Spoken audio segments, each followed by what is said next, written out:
Ladies and gentlemen, boys and girls, welcome to the Europe Regional Qualifiers Day 2 of the inaugural Hyundai N Virtual Cup. My name is Luke Crane, and I will be the, least capable host of the two, but luckily I am joined by Antonio Ranking. How you doing, mate? You all good? All good, yes. So excited to be here. This is such an exciting new series from Hyundai N, and I'm so looking forward to seeing, frankly, some of Europe's best sim racing talent battle it out. 100%. We've already had, of course, the first day, which was happening earlier this week, and we head to the final chance qualifying day, really, for them to get themselves into the semi-finals. But let's have a little look at the graphic to discuss exactly how the tournament has been until this point. So here we are then. It is, of course, on the platform of Assetto Corsa. We are in the Hyundai Elantra N TC, and there is over 100 grand up for grabs. The pre-qualifying was open to everybody. You could have qualified from wherever you are in the world, but it is October the 21st to November the 14th, which, if you've done your maths, you realise that's already done and dusted. The regional qualification, top 40 from each region. All of these qualifying races will take place between November the 20th and December the 1st. And then we've got the semi-finals. So top 20 from each region, indeed, will take part between December the 7th and the 15th, and then the World Finals. So the top 5 from each region will indeed take part in the Grand Finals in South Korea on January the 11th. That is a lot to take in there, Antonia, but massive opportunities for all of our drivers. Hugely, and on such a global platform with such a huge prize fund of over $100,000 available, it really is all to play for. And if nothing else, it's such a wonderful spirit of competition. So exciting to race at some of the world's, virtually race at some of the world's best tracks. And it's going to be such a joy to see all of this unfold right in front of us. Yeah, absolutely. Over 100 grand up for grabs. That is what everybody's after. The cheese. Right, European Regional Qualification Day 1 was on November the 20th. Of course, we're on November the 23rd today, so that is what we're going to get done and finished. USA Regional Qualification, November the 21st was the first event, and then November the 24th will indeed be the second, which is tomorrow. Then you've got the Korean Regional Finals, which is November the 27th and the 30th, which will be happening later next week. And then you've got the China Regional Qualification, which is race day 1 on November the 28th. And then December the 1st for race day 2. Right, let's get into how today is going to work then. So today we've got some regional qualifiers. It consists of the top 40 drivers from the pre-qualifying time trial. We'll have 2 group races with 20 of our drivers in each race. There will be 10 minutes of qualifying with a 15 minutes of racing action. The top 10 from each race will then make it to today's 20 driver main race. That is where the points will be offered, ladies and gentlemen. So it's so important to get to the finals. The pre-qualifying races do not count towards your point standing at the end of the 2 days. How do points work? Well, here it is. If you're in P1, you get 25 points. P2, you get yourself a fair chunk of change as well. I've got it written down here. Yeah, 20 points, 16 points for third, 13 for fourth. Then for fifth, you get 11, 10, 9, 8, 7, 6, 5, 4, 3, 2, 1, down to 15th position. And if you want some bonus points, well, if you get the fastest lap in your heat, in the main race, you will get 2 points, and qualifying pole position, you will get an additional 3 points. Right, let's have a look then at the prize pool for the series. So there we go, over 100 grand up for grabs, $104,220 to be exact. In the regional semi-finals, there are $7,705 per region up for grabs. And the top 20 finalists will win themselves, first of all, an all-inclusive trip to the World Final in Korea, which is absolutely mind-blowing. I would love a bit of that action. And then the Drivers' Championship, $62,400 is up for grabs. And then the Regional Championship, or the Region Championship, shall I say, $11,000. Whew, there we go. So that's all of the housework done and dusted. I've, of course, have spoke about all of the housekeeping, if you like. But here are the standings of the championship. Maximilian Benneker, if you were to have a Mount Rushmore of sim racers, he would probably be in the conversation of being one of those heads on that rock. He is in the lead with 28 points. 22 points then for Nikodem Sobchik. We've then got Dominic Blyer on 16 points. Kamil Pawlowski is on 13, and then Sean Arnold is on 11. So those 5 drivers, really, if they just get a half-decent point score, they should book themselves into the semi-finals. Then you've got LeBron on 10 points, Lona on 9, 8 points for Kieran Harrison, Luke Whitehead on 7, Florian Hassa is on 6. Then we've got Jacques Olivier on 5, Gael Valero on 4, Rafael Soltejek is on 3, Alessandro Ottaviani on 2, and then Tinko van der Velde is there on 1 point. Right, I've said all the boring stuff. I'm now going to hand it over to Antonia, who's going to talk you through today's track and indeed the car we're going to be using.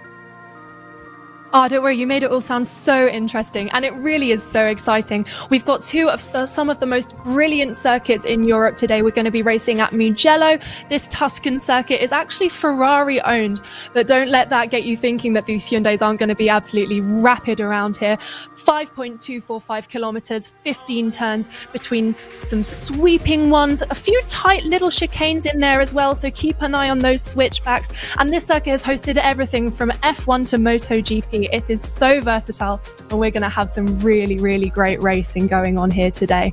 Of course, it's so exciting because we've got some of the top class drivers in Europe. Like I said, we've got F1 esports drivers who have done European Le Mans digitally. It's really a very talented pool, and that's why circuits like Mugello are going to showcase their abilities so very well. But then, of course, moving forward to the end of our evening, they're going to be racing on these absolutely gorgeous Hyundai N TCs. These Elantras are such brilliant cars, as we've seen in the qualification rounds up to today.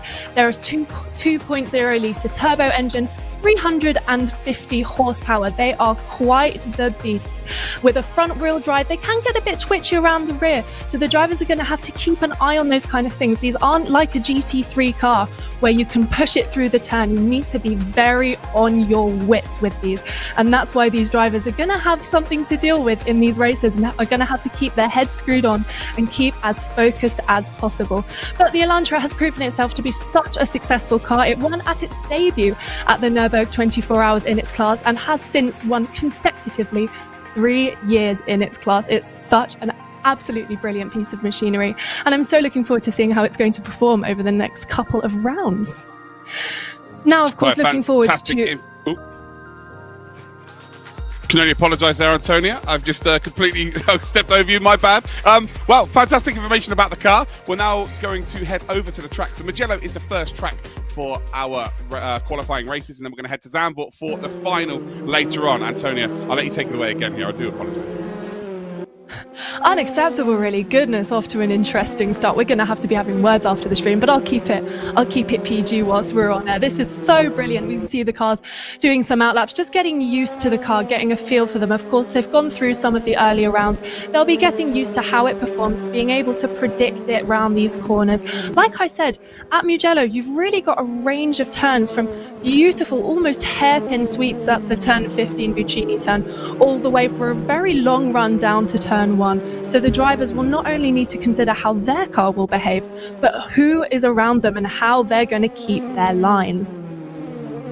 Yeah, could not agree more. Right, we actually are nearing the end of qualifying. So Maximilian Benneker, who has been the standout driver from this region, is currently on pole position, a 1:55.095. He is there ahead, 15 thousandths of a second ahead of Kamil Pawlowski. Of course, he is a ex-Project Cars world champion. I guess you could always be considered a world champion once you've won it 3 times. Indeed, I was the one commentating on those events many, many years ago. Show my age a little bit there. But yeah, of course, he is fresh from the Racing Prodigy event that was taking place last weekend. And doing very well here is the Polish driver. Sean Arnold in 3rd spot then, just shy of a 10th off the pace. Then we've got Moritz Lohner, who is teammates of Maximilian Benneker. They both race for Maus. As Libert goes up into 7th position. Thibaut Kazimon, the R8G driver, is in 6th. They've got the checker flag, so they're done and dusted. We're on board then with Luke Whitehead, who finds himself just shy of 4/10ths of a second off of the pace. But he's in the pits. He is not going to improve.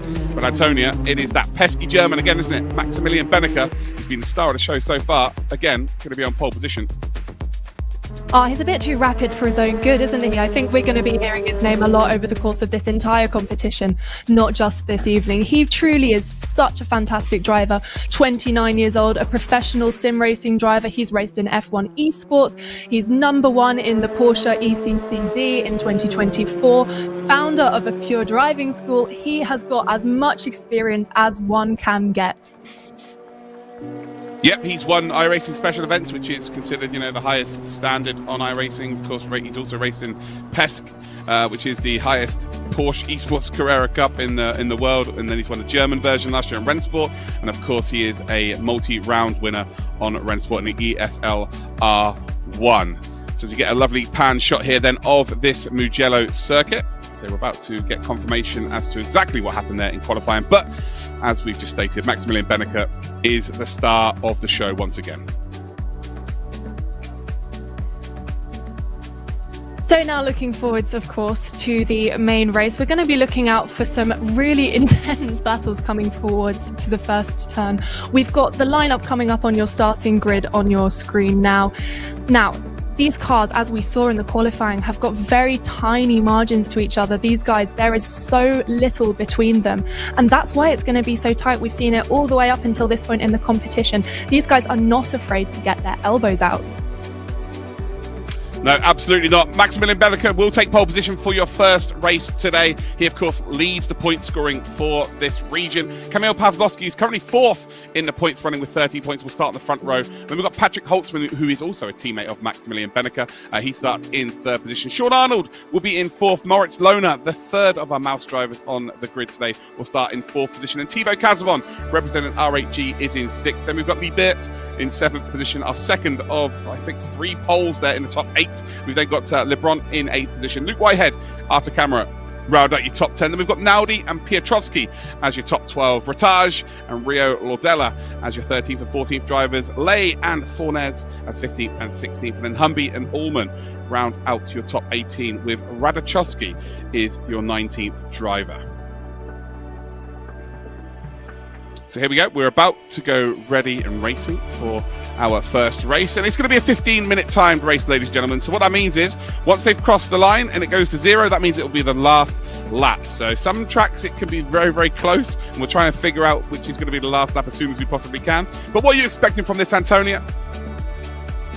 Frankly, I'm expecting some drama. These guys, like I said, they're not afraid to get their elbows out. Of course, it is a good thing that these Elantra N TCs can't actually get hurt, because that is the beauty of sim racing. But there's going to be some real scrappiness, especially around those turn 1, 2, 3, 4, all the way up maybe until turn 7. I don't think we'll be able to drop a pin between each car. And as we head into the sweeping turns of the Arrabbiata, it's going to get so tight. And like I said, they're going to have enough confidence in their line and in their ability that they won't get pushed around. No, 100%. As we can see a live chat at the bottom of your screen, Antonia has a nice voice. That is true. Wish you said that about me, though. Here we go. We're about to go racing. It is day 2 of the regional qualifiers, and it's a very good start there from Maximilian Benneker, but I don't think he's going to have it all his own way. It's a long run down towards turn number 1, San Donato, and well, we've got the outside line being utilised there brilliantly. Then you've got the Veloce car, Sean Arnold, just in behind them as well. He's got the outside line. Again, the inside line should really prevail, and I think Maximilian Benneker is just about going to hold firm as they come then through Luco, my favourite corner. That's basically my name, and there's this car off in the background there. That's not ideal, but again, these cars, if you're having them making any kind of mistake, basically you just hit the loud pedal and it should recover it nicely for you. Luke, you've been told in the chat that you two have a nice voice. Don't worry. Yeah, we're 2 by 2 by 2 around these turns. It's like Noah's Ark. No one is going to be giving up a space very easily. We come sweeping round now. As you can see, there is absolutely no dropping back going on yet, and don't expect any, because this is going to be tight until the very end.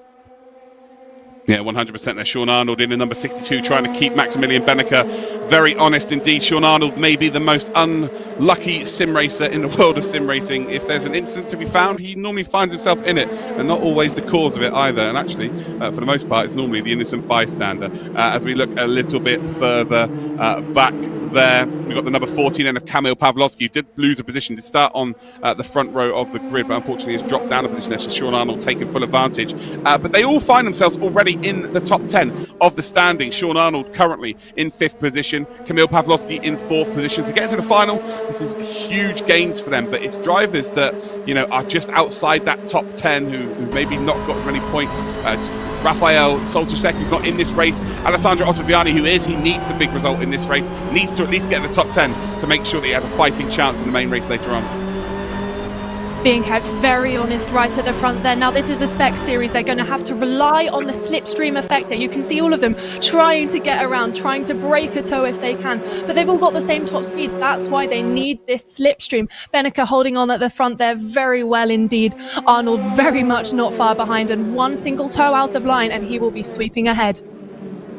Yeah, and it's very difficult once the driver tries to make a move. Let's just use Sean Arnold here, hypothetically. If he tries to make a move and he doesn't get it stuck, he'll then be under pressure from Kamil Pawlowski, because you lose such significant amount of time running side by side and off that racing line. I think the people in the chat have just realised that their message is going to come up on stream, and flattery is, of course, going to get mentioned. So apparently we're the best commentator pairing ever. This is unbelievable. God, we're great, aren't we? Yeah, this is fantastic. We can see here just a slight pulling away. There's nothing more than a couple more tenths between them. Throughout the whole field, in fact, only 8 seconds. Not much dropping back happening at all, although those top 5 staying relatively close over the back of each other. Just like you said, Luke, it's going to be so dangerous to make a move. You have to be so confident in it as we see the cars run wide there. Gosh, this is a fantastic rear view from the lead car. But as we see the number 71 of the Nefe cruising on our screen, he looks quite comfortable, but he's not going to want to slip up because he's got plenty of people behind him ready to capitalize. Absolutely, that's a really good point there. But this is a huge gap in touring car terms. Like having half a second to work with, 4 tenths to work with. We see a potential move there being made by Lebrun there on Libiet, not quite going to work out. And actually, by the end of that corner, it does work out through Correntale, down in towards Biondetti 1, and now on the exit of 2 in towards Busini. And actually, the move is configured and done. Libiet trying to hold on firm. No, it isn't done at all, is it? A little lock up there from the number 87. This is just going to hurt you in terms of time. You're going to lose positions behind. And right now, if you are Lebrun, if you are Libiet, you're not gaining anything more than qualifying through right now. If you go side by side of battle here, the only thing that's really going to happen is you're going to get caught by the cars behind. So the likes of Piotrowski, who's currently in 11th, Rotage, they'll be loving this. They'll be looking ahead going, yeah, you guys crack on battling. You're going to lose each other a significant amount of time. As actually, Libiet has just decided, you know what, I'm going to let you go. There's a bigger picture here. Top 10 is all I really need. Albeit will know full well that the longer he spends battling, the more that the people behind him will have the opportunity to catch up. Of course, especially in a series like this, it is costly to be in a tight fight, as we see there on our screen. Arnold just gradually making his way forward, setting some very exceptional lap times, not folding to any pressure, as we like to see. Bedecker quite comfortable out in front for now. Yeah, the gap was 4 tenths of a second as Sean Arnold has closed that gap, and all it takes is a little lock up down in towards turn number 1, or a little lock up in the final sector. That's where the biggest braking zones are, and ultimately you can lose so much time, especially with the front locking as well, because you just keep going forward. There's no way of getting any traction or being able to turn the car, getting the car rotated at all. If you lock up, you just keep going forward and ultimately leave a gap on the inside for someone to make a move. But Sean Arnold is definitely closing that gap. Pawlowski is very close in behind, but again, this is like an onion, this championship. There are so many different ways of racing. In this one, it's just a top 10. Just get yourself through. That's all you've got to be worried about. Get yourself through to the main race, and then you're battling for points. No one's earning any points in this race. So if you're in the top 10 and you've not done any naughties and you're not going to get yourself in trouble with stewards, you're going to be in the main race later on at Zandvoort, and that's where the points are handed out. Zandvoort is where it's all going to come down to the line. Now, with these drop cars, because they're front-wheel drive, you cannot overdrive them, as we just see a slight issue there. You cannot overdrive them. You will oversteer. It's so easy to lose the rear, and you'll lock up if you don't do it exactly perfectly, and this is where their experience is coming in so nicely, as you see them sweep across, trying to get out ahead of each other, trying to find the best part of the track to open up there, as we see a slight... Is Arnold going to lose that position to Pawlowski? Oh, it's not looking good. Pawlowski round the outside here, has that overlap. Can he keep the overlap though, going into the chicane of turn 3 and 4? Not going to work out. No, it isn't. Sean Arnold does hold firm, but that just reaffirms Bedecker's position in the lead. He gains a 10th from that. He's the only real winner from that scenario. And again, you don't really need to be doing this, but I appreciate it, Camille. I do appreciate it, because it makes my job as a commentator a whole lot easier. Yeah, why not make it exciting to begin with? It's nice to see them get a bit scrappy, especially in these rounds where, like we said, just hanging on, just surviving. And oh, what a fantastic angle we can see here on the tyre of Pawlowski. Now, Arnold shut that door very quickly. He wasn't about to let Pawlowski come round the outside, but he's still all over the back of him. He didn't lose much time doing that manoeuvre. He held on very well. And you can see him just following almost in tandem in line just behind, as we see Bedecker pulling away because of taking advantage of that battle behind him. Yeah, 100% chat. Let us know who you're supporting as well. Make sure you get yourself involved. Maybe let us know where you're watching from around the world. Your message will pop up at the bottom of the screen. Shouldn't have said that. Be careful, guys. But as we see there, a big old lock up there. That's Kamil Pawlowski behind Sean Arnold. These two battling has given the opportunity for Benica just to drive away. But it's bodes well for the final race later on. If they're all on this even pace, it means we're going to have an absolute worldie of a main race. Heading down then towards that final corner into Piscine. We have got ourselves 7 minutes, 30 seconds-ish left on the clock. So ultimately, that's half of the race. Max Benica is looking very strong here. Arnold second, Pawlowski in third. Casabon and Whitehead are your top five. Then we've got Lohner, Camera, the two Germans, nicely sat, ready to get themselves into that main race. We then got LeBron, Libiet. We've then got Holtzman, who currently finds himself in that final qualifying position to get into the main races. We're about to see Kamil Pawlowski go for it once again. 2 laps in a row. Sean Arnold has to hug that apex. Kamil Pawlowski is much further around the outside. Does keep the full overlap. Will have the inside line as we come through Luco, and does get that move done. Brilliant stuff there. He learned his lesson from the previous lap. He had to keep the full overlap, had to make sure that Sean Arnold was stuck on the apex, meaning he just could not get the power down as he would have liked to, and ultimately had the inside line for the next corner, and it's deliciously done. Kamil Pawlowski up to P2. Kamil Pawlowski doing a beautiful job there of holding the pressure and biding his time, reminding Arnold that any step he took wrong, he would capitalise on. And we're seeing a little bit of a switch up just behind him, actually, with the car of Casabaron and Whitehead's obviously having a bit of a tussle there, just kissing into the corner, not giving each other any room, but racing respectfully, what we like to see. No crashes in this session, please, guys. Let's keep it kind. Absolutely outstanding here from Luke Whitehead. We had a lovely onboard version there from Casabon, and you could see that Whitehead had sent him offline. So he set the move up the corner before he actually made the move. So Whitehead there using all of his experience. Casabon just runs ever so slightly wide, then he's compromised for the next part of the circuit, which is the flowing S's down the hill, which is Casanova, the corner of love, as they call it. Well, they don't, I just call it that. Savelli then is the next corner, but ultimately if you can set him offline into Casanova, it's just a bit of a freebie then down in towards Savelli. Brilliant stuff there from Luke Whitehead, and Thibaut Casabon right now just needs to keep his cool, not make any mistakes, because again, he's in that top 10, he's actually in the top 5, quite comfortably making his way through. There is Libiet, they've got Patrick Holtzman just in behind. He really has caught up. He could do with maybe one position of insurance, doesn't need to make a move ultimately, because it will slow the pack down, and then it does bring the likes of Piotrowski back in, potentially getting themselves through. But as it stands, the top 10 are pretty set right now. Yeah, we're seeing some gaps kind of open up but then close up again. Oh, as we see almost a dive bomb coming through there. Will he make it up the inside? He's making himself known to that Veloce car just as he manages to pull himself back ahead. Luke Whitehead there defending beautifully. Casabon not letting anything pass him by. He's safe in the top 10, but he wants that P4, as he should. Good job.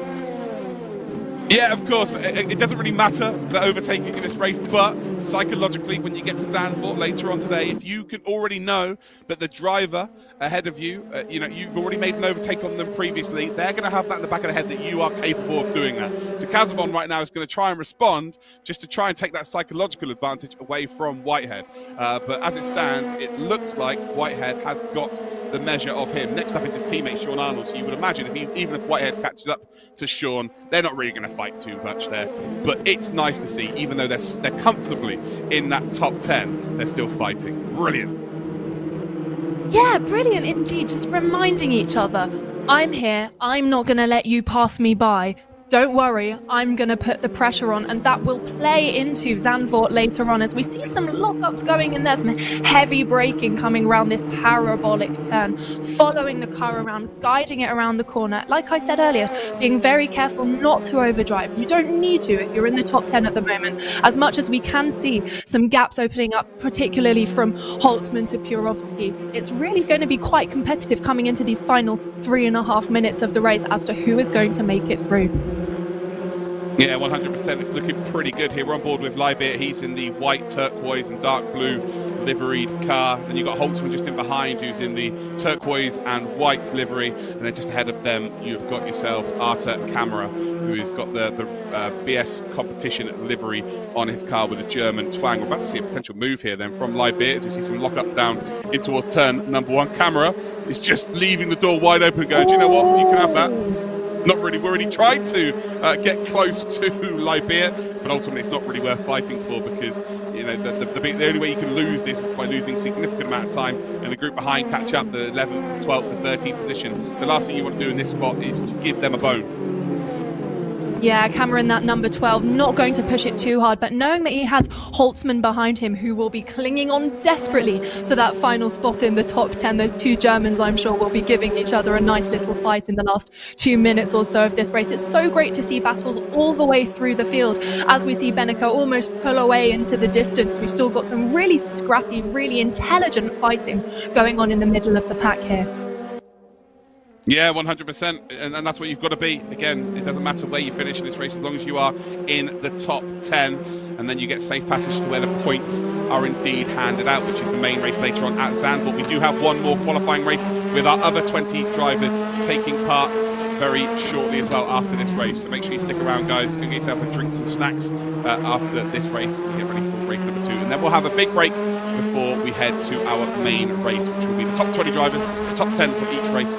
They'll be taking part at Zandvoort, which will be wonderful to watch. And that is, again, where the points are handed out for fastest lap, qualifying, and indeed the race. We're on board with Moritz Lohner, who's always in the number 20. That is his favourite number to come around that final corner in behind Kazabon. We're about to start the final lap of today's race. There is Beneke at the sharp end. He's got a nice gap there of about 1 second now to Pawlowski. So the battle between Pawlowski and Arnold has cost him really a chance of battling for the race victory. But again, it doesn't really matter. Arnold has got his teammate and Luke Whitehead, who made a lovely move on Kazabon to move up to 4th. Kazabon is in 5th, who we're on board with right now. Lohner in 6th. Lebront, Libert, Camera, Holtzman, Piotrowski. I say Piotrowski. Holtzman is the last qualified driver as it stands. Piotrowski is now 3.3 seconds adrift, which is massive in terms of a one-lap dash. It really is. Yeah, that's quite a big margin as we see here. Kazabon just reminding Whitehead that he's not going to let him go, clinging on to that Veloce liveried Elantra like his life depends on it, but it doesn't. And speaking of snacks, I'm going to have to get some popcorn because this is really interesting. So exciting, especially given that this isn't technically an important race. If you're in the top 10, you just need to chill out, relax a little bit as we see cruising round there. We've got a little bit of a tussle going on, just all over the back of each other. The beauty of these Elantras is they can follow each other so closely, bumper to the rear bumper. They are almost kissing each other coming round of these corners, and until one driver blinks, neither of the other will. Yeah, there we go. We've got a bit of a civil war here between Holtzman and Camera. Will Holtzman be able to get one more position? He can afford to fight now. It's such a big gap. It's 2.4 seconds between him and Piotrowski. So it's such a big gap. He can actually afford to have a little nibble here. I'm not sure if he will. It's a bit of a lock-up a little bit further up the road as well. This is the last place you want to be making a mistake, with just merely a few corners to go. So Max Beneke, who is the leader of this regional qualifier, he's on 28 points. He's 6 points clear of everybody. And it looks like he's about to get another race victory and get safe passage through to the main race for day 2. As they come around the final corner, it is Max Beneke who will take that checkered flag, will take the race victory. He will drag Kamil Pawlowski along with him, who definitely caught up over the last couple of laps there. Wonder whether Beneke might have taken a bit off of his lap times, whether Pawlowski actually decided to go towards him as quickly as he possibly could. Sean Arnold, Luke Whitehead are in your top 4. Kazabon, Lohner, Lebront, Libert. Then you've got Camera and Holtzman as your top 10. But as it was on Wednesday night, the day already belongs to Max Beneke. Yeah, Maxi there, just beautifully done. You could see he eased off a little bit in that final lap. The margin came down a little bit because he didn't need to be pushing. He could relax into that, knowing that he's coming forwards into Zandvoort with a good, comfortable race win in here. We can see on the board, it's really, really nice to see so many different nations represented in that top 10. A little civil war at the bottom there, and all the way through the field, some really, really exciting battles that promise for a great race later on. Well, here are your results from the race. Of course, there is stewarding happening in the background. We didn't see anything too crazy during that race, so I would imagine this is how it will stand. But just in case, this is the provisional results from the race. Max Beneke will take P1. Kamil Pawlowski only 6/10 back in 2nd position. Sean Arnold in 3rd.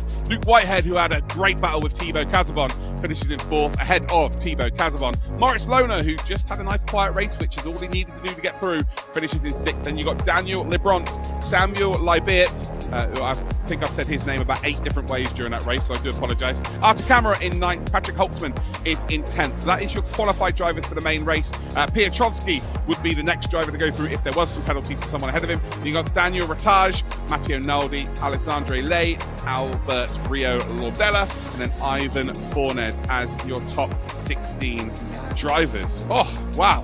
What a way to kick things off there. That was absolutely ridiculous. I have to say, I've absolutely fallen in love with these Elantra N TCs, seeing their progression all the way from the initial pre-qualifying rounds up until where we are today on this second leg of the European rounds. It's so fab to see them battling it out, and the drivers, I cannot get over their nerve. I could never follow someone that closely without the fear of God striking me and slamming those brakes on. They're doing absolutely fantastically, and it's going to translate so well into a track like Zandvoort, with its beautiful banked turns and sweeping corners. Yeah, and as I always say, you know, there's a reason why we're here talking about it and not in the championship racing.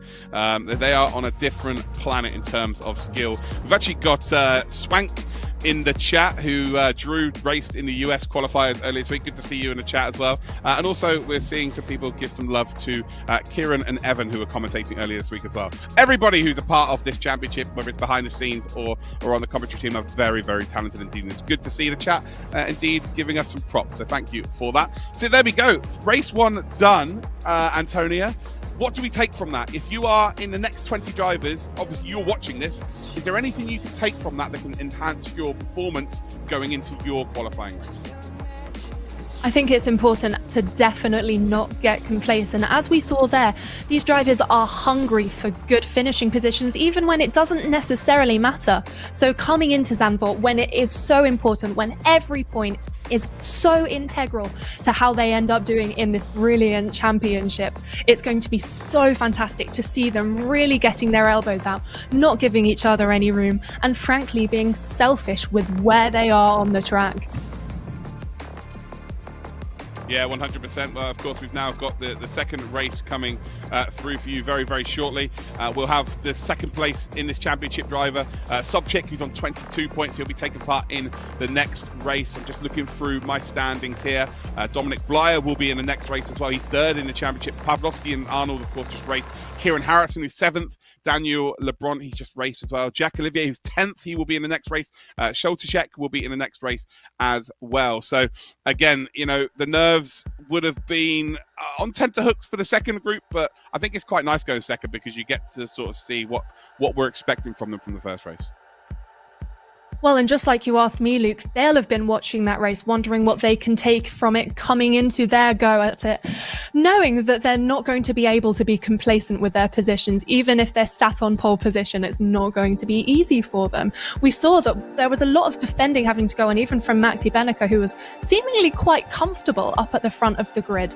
So coming into this second heat per se, it's going to be interesting to see how they play it, knowing what happened in the first race. 100%. What I do like with this group of drivers is actually they did fight, especially Luke Whitehead, Thibaut Casabon. That was the battle on track, really. Kamil Pavlovsky and Sean Arnold, they had a real battle as well. And I'm just seeing the Discord messages come in. Luke Whitehead, as soon as he crossed the line, just said GG to Thibaut Casabon. So it's all, you know, all fun and games and fair racing. Like, there was no one shunting each other off the race circuit there. It was just brilliant action. Well, it's like you were saying before, this entire championship has such a wonderful spirit about it.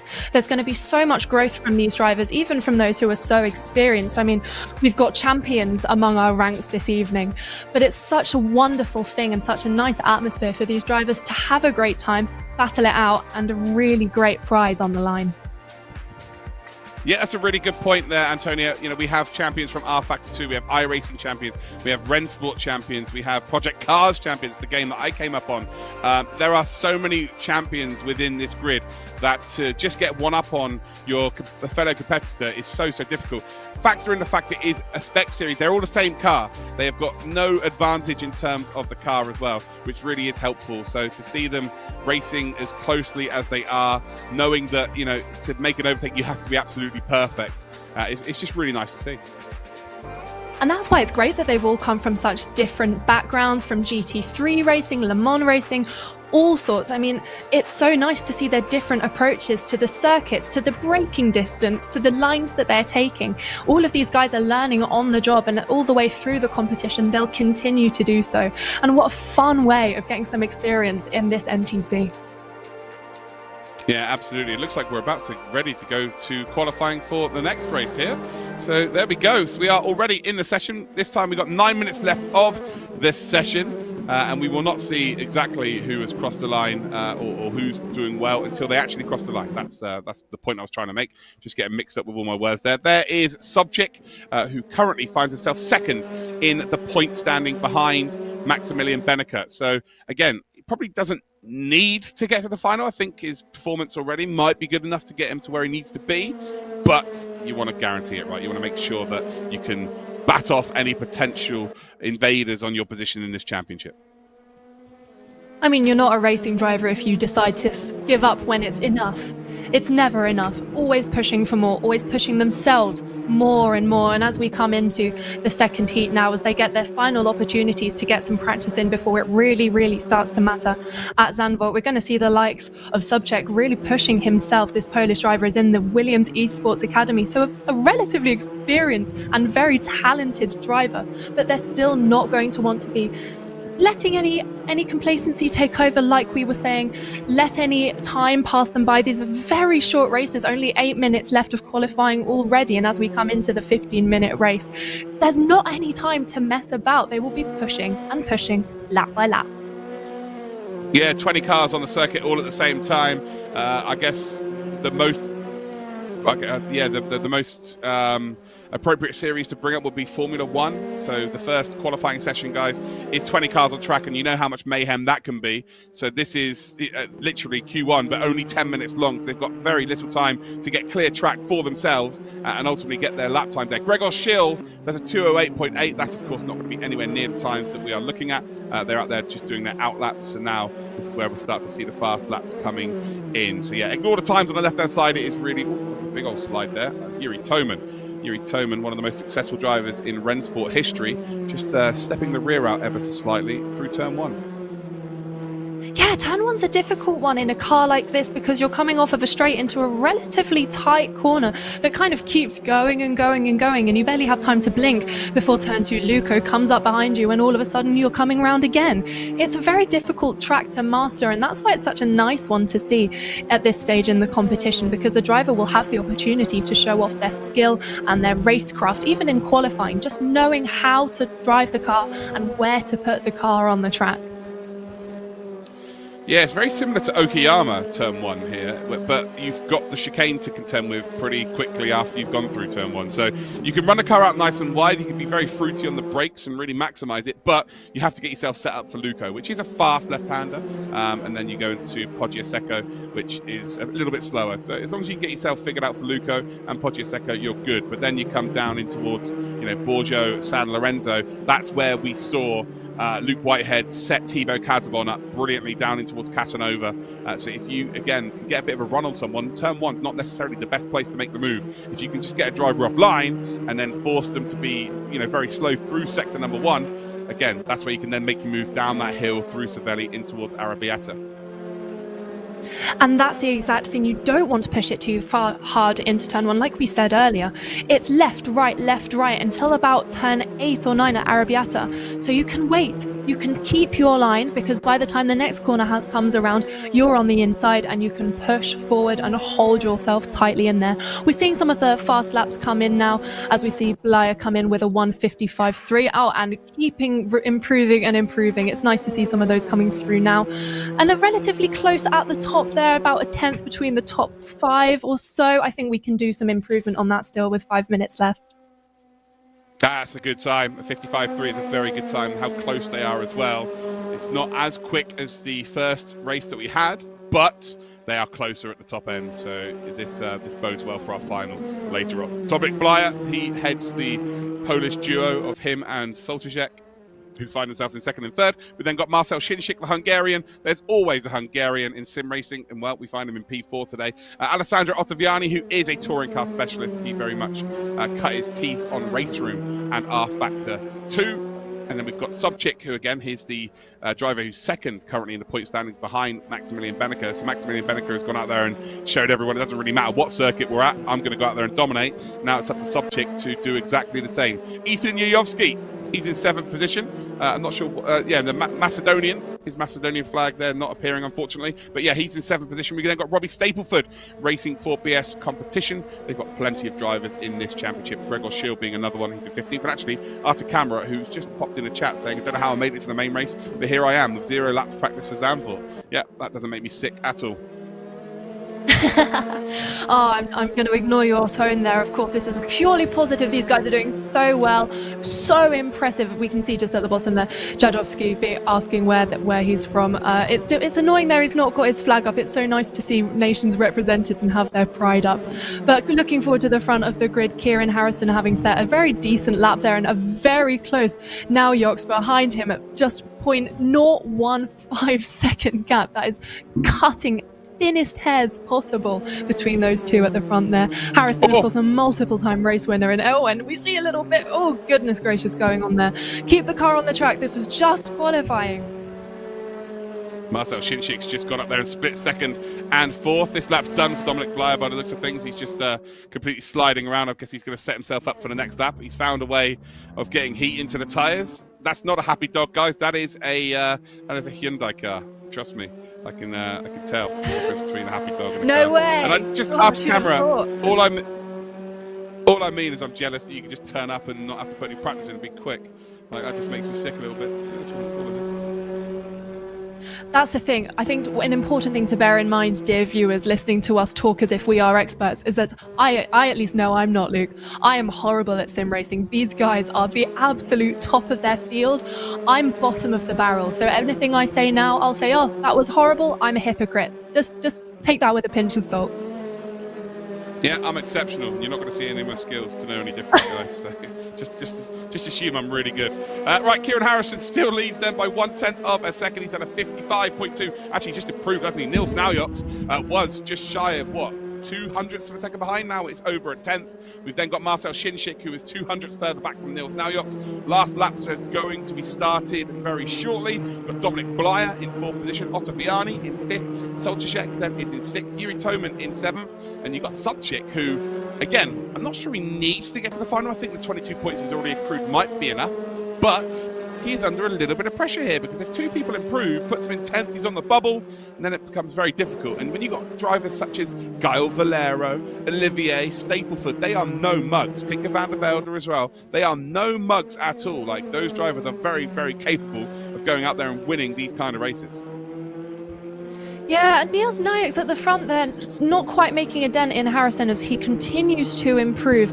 I don't think there is any such thing as not wanting to win. I'm sure they'll be sitting a bit comfortably knowing that they've got some points under their belt, sure, but I think we'll still see some excitement going on in this race as we saw in race 1 at Mugello. It's really nice actually to see that spirit of competition in all of the drivers. They want to do well, they want to win, they enjoy what they do, and it's so infectious. This might be about to be an absolute fly here for Dominic Blyer. He definitely was setting up for a quick lap. I'm just wondering whether this lap time is about to put him a little bit higher up the grid. He definitely put the work in terms of warming his tyres up. Across the line it goes, maybe getting a little toe, and it is good. It's good enough for 2nd on the grid. 700ths then off of Kieran Harrison. And now he's displaced Nils Naujoks onto the 2nd row of the grid, shall I say, as we're on board then with Alessandro Ottaviani, the only Italian on the grid in that beautiful R8G livery. They do their liveries really, really well. It's always the ones that sticks out on the grid. Again, you expect maybe a little bit more from him. So watch the timing tower here. I think we might see Ottaviani go a little bit faster on this attempt. I think we can expect a little bit more, especially from the bottom 5 cars or so on the grid actually in these qualifying sessions. We've still got a fair amount of gap between at least the bottom 4-ish from the top of the grid. Of course, there will be an element there of getting to grips with the circuit, getting used to it, figuring out how they want to play the car around here as we see Ottaviani just take as much curb as he physically can, using every inch of the circuit they're doing beautifully just to keep the car in exact control. He knows what the car's going to do and he can predict it as he comes around, and that's what separates a good driver from a great one, pushing it just beyond its limits. 100%. Right, they're all on their final attempts here. As soon as you see the checkered flag appear next to their name, that means their qualifying session is over. Ottaviani then, merely a few corners to negotiate, just comes through Corental in towards beyond Detti, the first and the second. As we head down towards Busini, now we're on board with Alessandro Ottaviani. So it looks like Harrison is done. He cannot improve. He is on pole position provisionally. We've got Sobchik, who will be in 5th position provisionally. Yuri Toman, 7th. Gregor Schill is in 9th. Ethan Yuyovsky is in 10th position. They are all still coming across the line. Are we about to see any improvement from Ottaviani? We do not see, unfortunately. Across the line they will go. I guess we'll get the official rule, the official results very, very shortly as well, as we see lovely livery being posted in the chat. I did just see the word cabbage being said in the chat, but you know, I'm not going to go delve into that conversation. I love cabbage. Cabbage is great. No.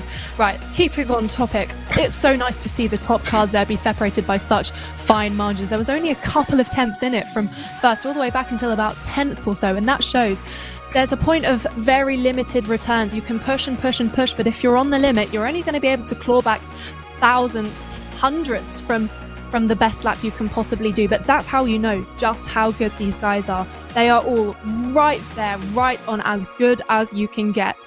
And I'm interested to see how this will translate as we come into the race.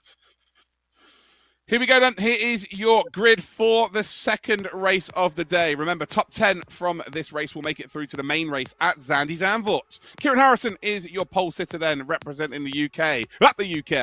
Dominic Blyer in second position then. He is on the front row. Niels Naujoks in third with Marcel Shinshik in fourth position. Fireworks could ensue from those two. Sobchik is in fifth, then Ottaviani in sixth.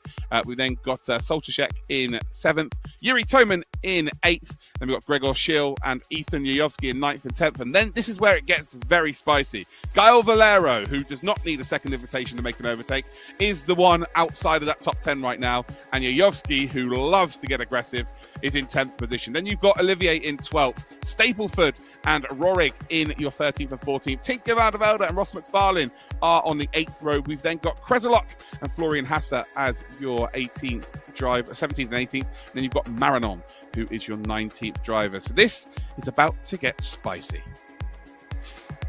Oh, I love a bit of spice, don't you? All of the cars coming out onto the grid just in a second as they line up. They'll be looking all the way forward to that parabolic San Donato for turn one. It's not the longest run down there. This is only a 5.245 kilometre circuit. It's not the longest lap in the world, and this is the only big straight on the entire track. So they need to use this opportunity right on the line to test their reaction times. All eyes forward. Just being asked, Slow Racer Gaming. Luke, are you going to be getting in a car for this event? Unfortunately, because I'm working for the event, I'm legally not allowed to. I don't want to take anyone's spot in the finals, you know, as well, because that would be silly. So that's why I'm not racing, because I'm part of the broadcast. Not, of course, because in no world would you be good enough, but you're a great commentator and that's what matters. It's like the biggest backhanded compliment ever there. Thank you. I do appreciate it.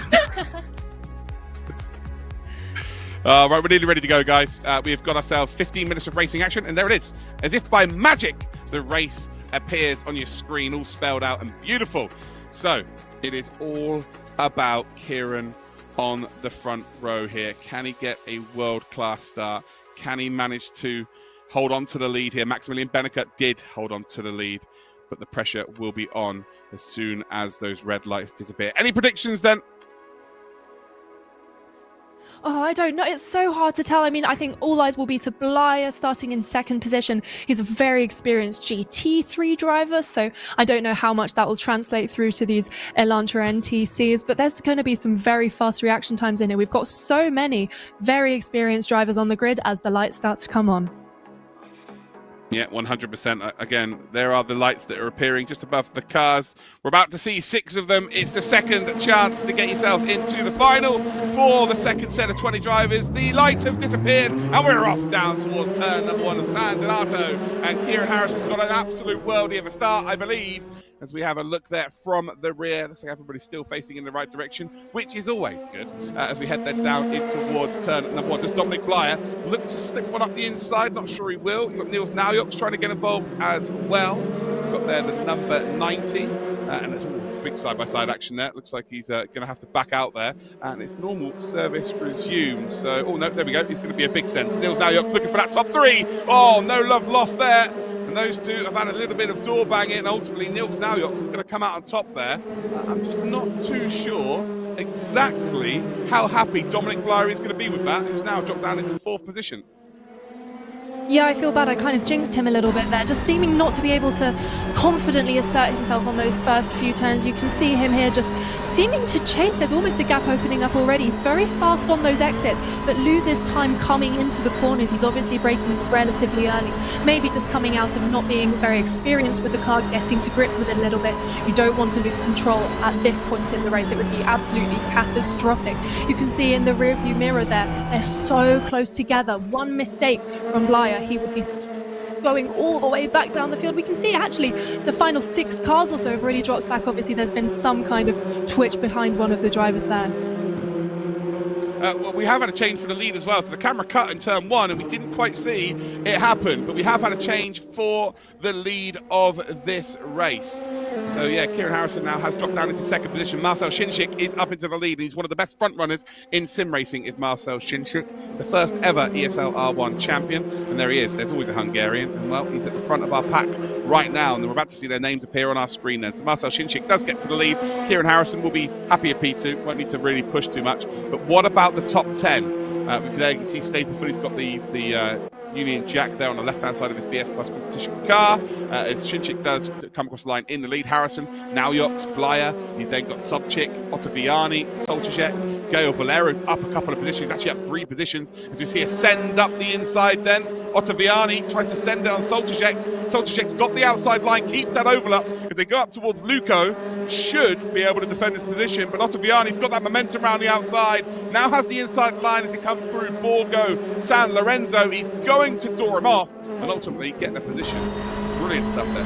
Ottaviani not letting nothing will let Ottaviani on this switchback unless Scholtek just comes through there with all of these switchbacks with the lefts and rights. It's so hard to maintain a line. We see a little bit of contact going on there. My goodness, guys, calm down. As long as you're in the top 10 you're safe, but they're not quite in the top 10 and they're going to be clawing for every single position in there. As we see a switch for P7, Toman moves up, Stapleford goes up. Scholtek seems to be just losing his nerve a little bit there. Obviously had a slight moment, and that will be capitalized upon by his opponents.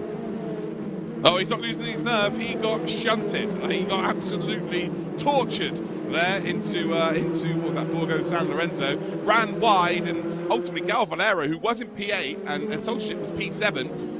Gael Valero's backed off and gone, do you know what? You can have that position. I'm sorry. I don't want to get in any trouble. But then you've got Yuri Toman and Stapleford who are like, well, if you guys are going to slow down, we'll take those freebies. No dramas whatsoever. And that's exactly what happened. At the back of the grid, we can see some side-by-side action happening as well. Looks like that's Gregor Schill and Ross McFarlane, 2 names that you really wouldn't expect to see this far down the order. The big loser of this situation is Ethan Yujovski. So Ethan, as I call him, is in 11th position and outside that qualifying position. And he'll be hoping that Gael Valero still does receive something from the stewards there, although I think letting the pack just get on with it and letting them go by, kind of, that's your punishment already taken. As we see a potential move here from Dominic Blyer. He's going to have to go the long way round. Nils Naujok's going to hold a tight line down towards turn number 1, and I think Blyer will just about have his nose ahead, which should help him keep that overlap. This might be exactly the same as what we saw from Whitehead on Thibaut Casabon. As we go side by side then up towards Luco. Inside line now for Dominic Blyer. Has got his nose fully ahead. Nils Naujok is going to keep it in. Keep it in, he does. Keep the position, he absolutely does also. Of course, this is great. Oh, Blyer there took a very ideal line, but just not quite pushy enough. Sobchik just managing to claw that back, continue pushing and pushing. It's quite a narrow circuit in places, especially when you're coming from a tight right turn to a tight left turn and vice versa. It's quite difficult to assert yourself in those positions without being costly to yourself.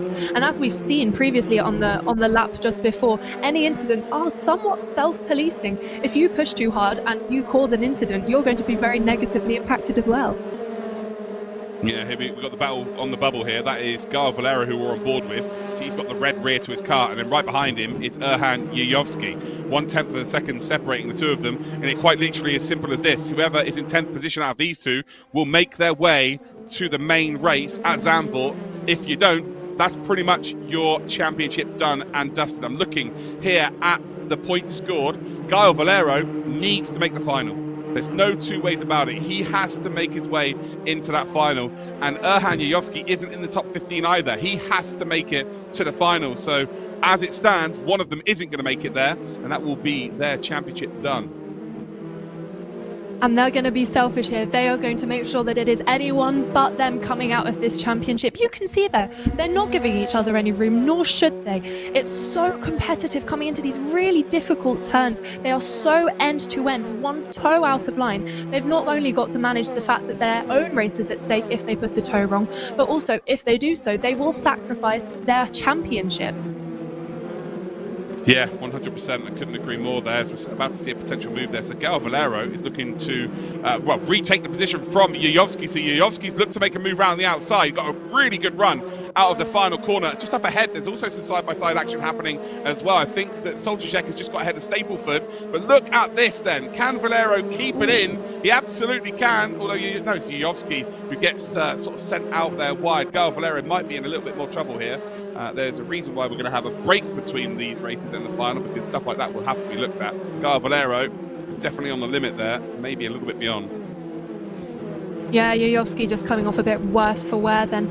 Like I said earlier, these cars can't get damaged, but egos certainly can, and they're going to need to if they do get through to the race at Zandvoort. Regroup, take a step back and think, right, how am I going to stay out of trouble and not just survive the race, but push forward and survive the battles to keep going forward and keep looking at those podium positions.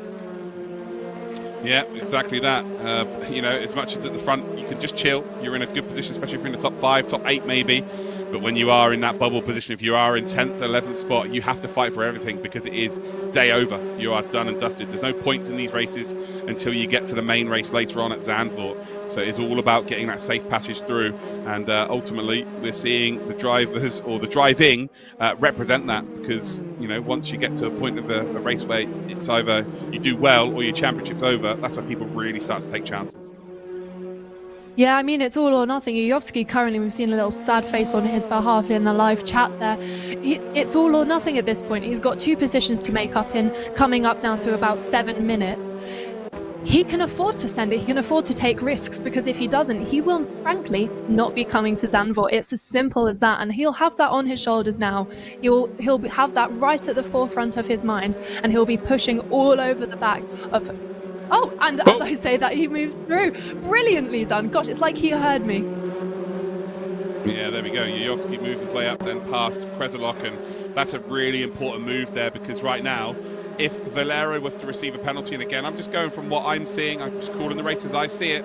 If Valero was to receive a penalty, Yayovsky just had to make sure that he was the next driver on the grid because Kreselok would have been the driver that goes through if there was a time penalty to be added at the end of this race. So again, I'm not a steward. I don't want to be a steward, but I'm just calling the race as I see it. I think Valero might be in a little bit of trouble.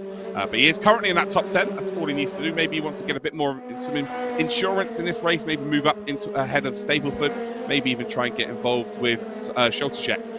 Marcel Shinchik, though, does lead this race ahead of Kieran Harrison. Now Yot's in 3rd, Blyer is in 4th, Sobchik is in 5th. Those 5 look absolutely golden to get themselves through to the main race. Ottaviani is in 6th. Yuri Toman looks pretty good as well. He's actually putting a bit of pressure onto Ottaviani. Then you've got Soltysiak, who's just up ahead of Stapleford, who's just up ahead of Gaio Valero, who is very much closing in on Stapleford's rear.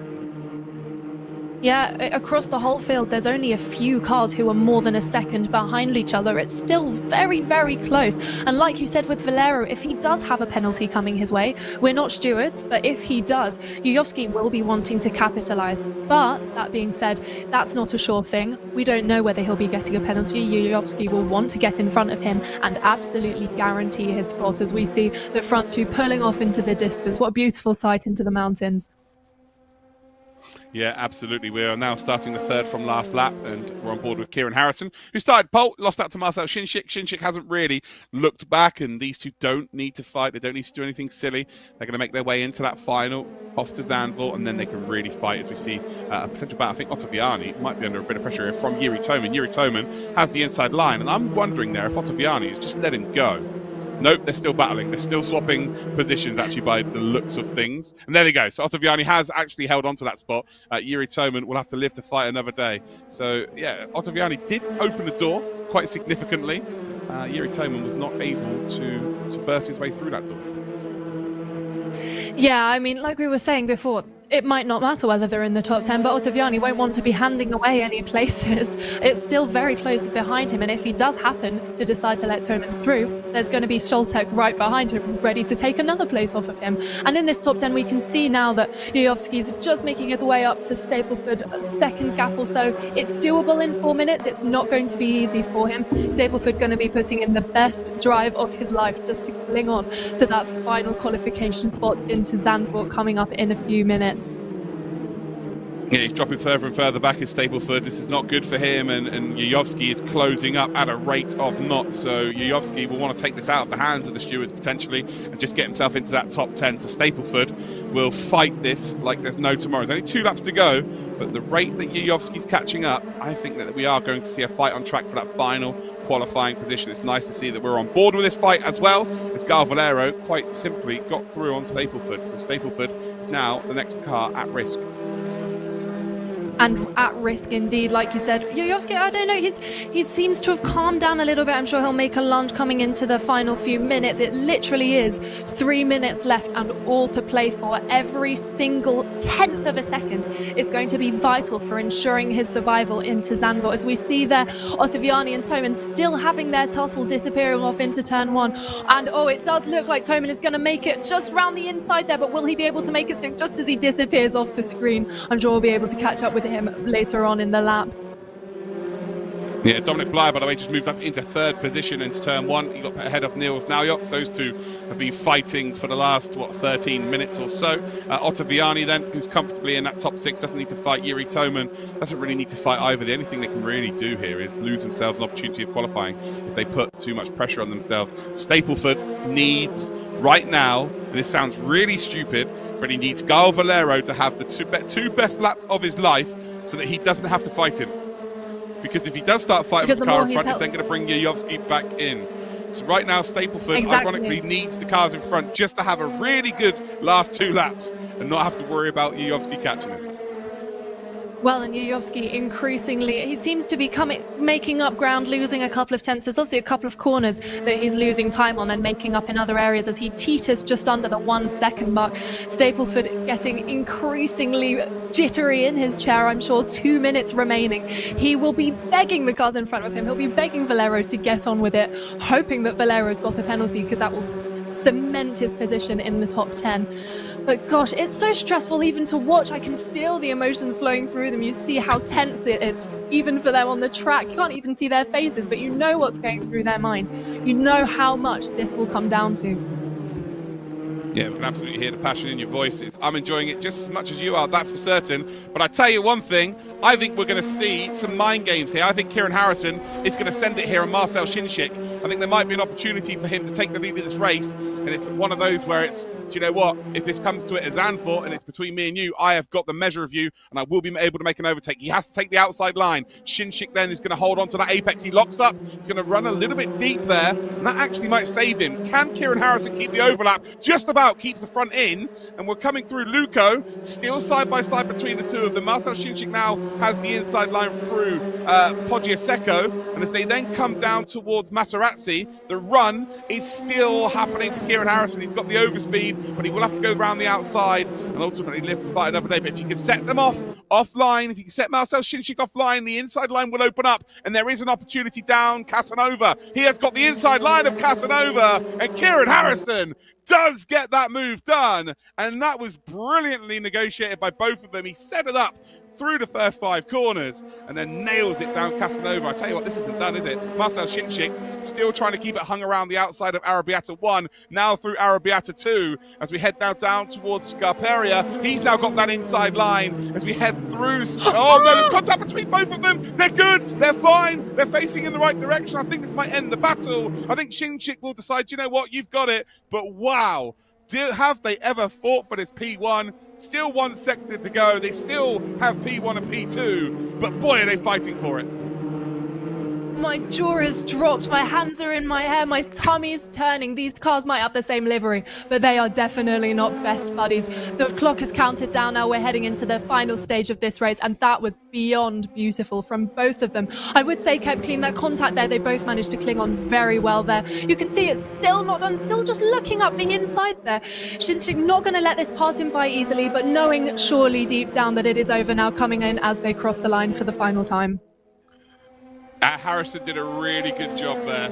He did a nice wide entry into that final corner. Ultimately, it looked like Shinshik was going to send it up the inside, but because he took that wide line, it just means he can get the power down earlier, and it's a short run then to the start-finish line. It will be a win for Harrison. I think Stapleford did hold on to that top 10. We'll have to get that confirmed, and well, there we go, actually. Kieran Harrison, wow, brilliantly done on the final lap there. Qualified P1. You know he's got the raw pace, but ultimately had to get the move done on track because Shinshik got into the lead in turn number 1, lap 1. Dominic Blyer and Niels Laujoks, I think if we had this race for 45 minutes, maybe even an hour, they would still be fighting side by side. But Dominic Blyer did come out on top between those two. Nikodem Sobchik is in 5th. We've got Yuri Toman in 6th. Ottaviani in 7th. We then got Soltaszek in 8th. Gael Valero in 9th. Robbie Stapleford did get that top 10 position, and it is Yovski. As it stands, that would not be making it through to our main race. Olivier finishes in 12th. Pavel Kreselok is in 13th. We've then got Van der Velde in 14th. We've then got Gregor Schill in 15th. Ross McFarlane in 16th. And Maximilian Rohrig in 17th. Oh, get your breath back, Antonia. That was outstanding. Oh my, beyond outstanding. What incredible driving from both Kieran Harrison and Marcel Shinshik. That was just absolutely beautifully done. Nothing on the line and still everything to play for. Absolutely joyful. It was so fantastic to watch. Beautifully done. Like I said, semi-clean. And I'm so excited to see how that will translate coming into Zandvoort. I'd love to see them have a scrap. I'd love to talk to them after the race just to see what's going through their heads during that battle. How do you approach or even begin to approach wheel-to-wheel racing at a circuit like Mugello, where you can switch back constantly? It was absolutely beautiful. I feel very passionately about this. That was wonderful. Yeah, it was absolutely superb. And the fact that we are seeing drivers know that they're safe, but trying to get one up on another driver psychologically to go, do you know what? We make it to the final and we're going to have a 1v1 for a race win. I have the ability to beat you. We've seen it. I've already done it once today and I'll do it again. That is just fantastic.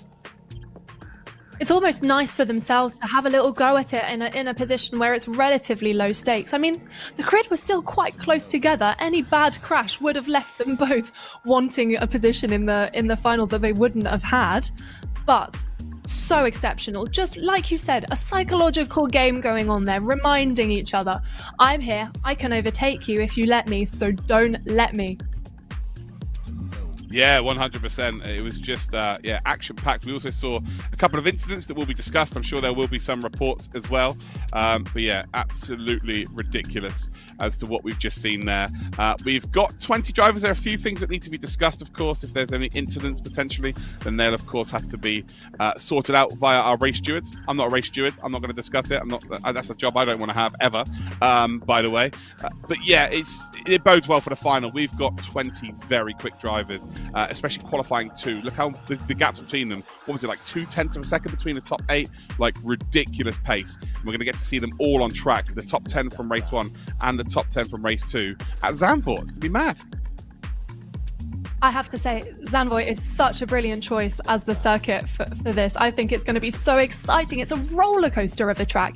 It really is, and it's so beloved within racing communities of all types. I think it will be absolutely fantastic. Like you said, the margins were so narrow, and that attests to just how on the line all of these drivers are, coming from wildly different types of racing background. Some in real life GT3 racing, some F1 esports. There's such different types of cars to either drive or to virtually drive. So to see them all so close together, battling it out and knowing each other and how to race each other, I think is absolutely incredible, very exceptional. 100%, but those are just the 2 qualifying races. We've got the main race coming up for you very, very shortly. We are going to head to a very short break while we get everything figured out ready for that final. But when we come back, after you've got some drinks and snacks, we're going to be heading to Zandvoort for the main race. Like it when you move that body.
this life, it's ephemeral, but this feeling now is so ethereal. Oh, this life, it's ephemeral, but this timeless moment is so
Well, ladies and gentlemen, boys and girls, welcome back to the HyundaiN Virtual Cup. We are here for day 2 of the regional qualification for Europe, and we are here for the final race. We have got ourselves some action at Zandvoort, which should be fun. I am Luke Crane. I am one of your hosts. I'm joined by Antonia Rankin as well. Antonia, oh, what a day we have had so far.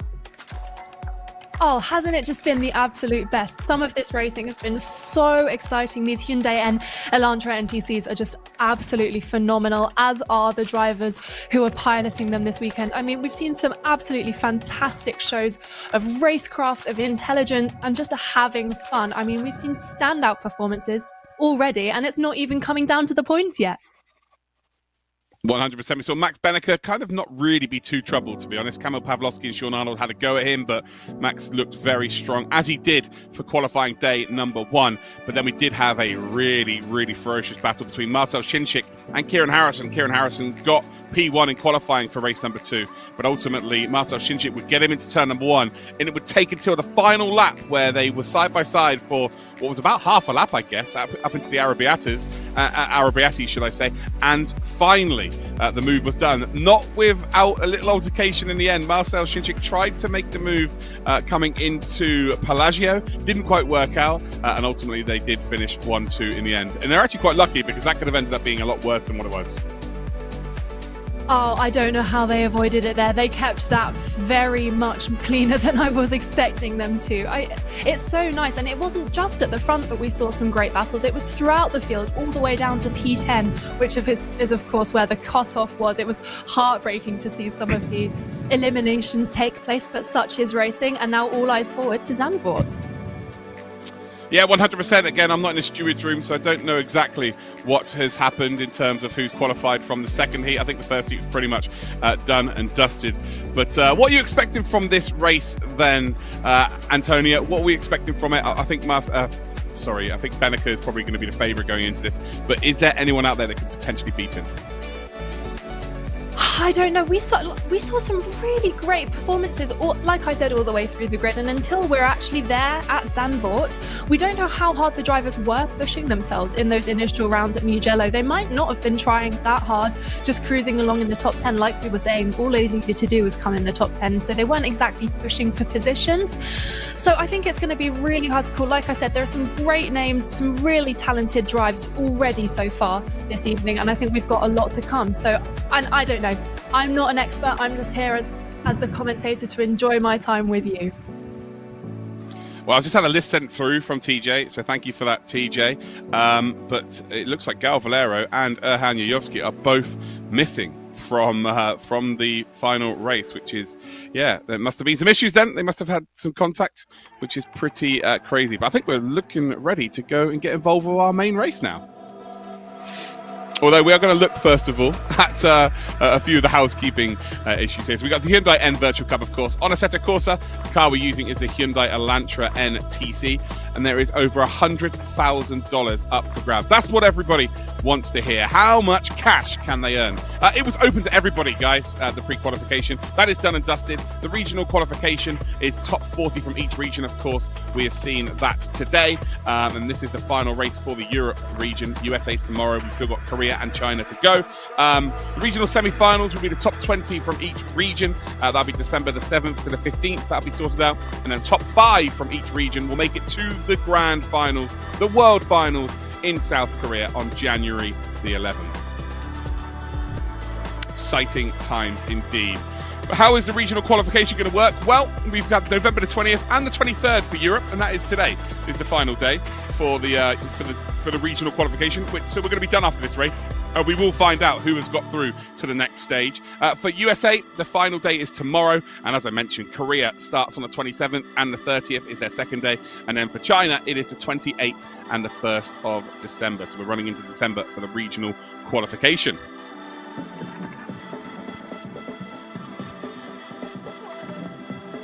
So here is your format today. We've already had the prelim race format, so qualifying done and dusted, of course, but now we've got the main race. So the only difference is that it's now an extra 10 minutes of racing action, which I'm not opposed to. I'm absolutely happy to have an extra 10 minutes of these races, how close they have been. So qualifying is 10 minutes long, and then we have a 25-minute timed race. And this is where the points are on offer. So let's have a look at how the points work exactly.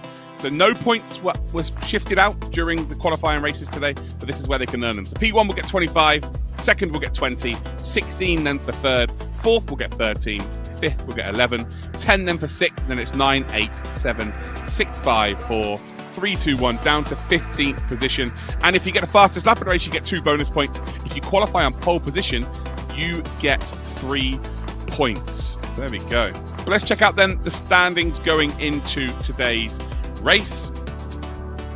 Of course. Well, there's a prize pool first.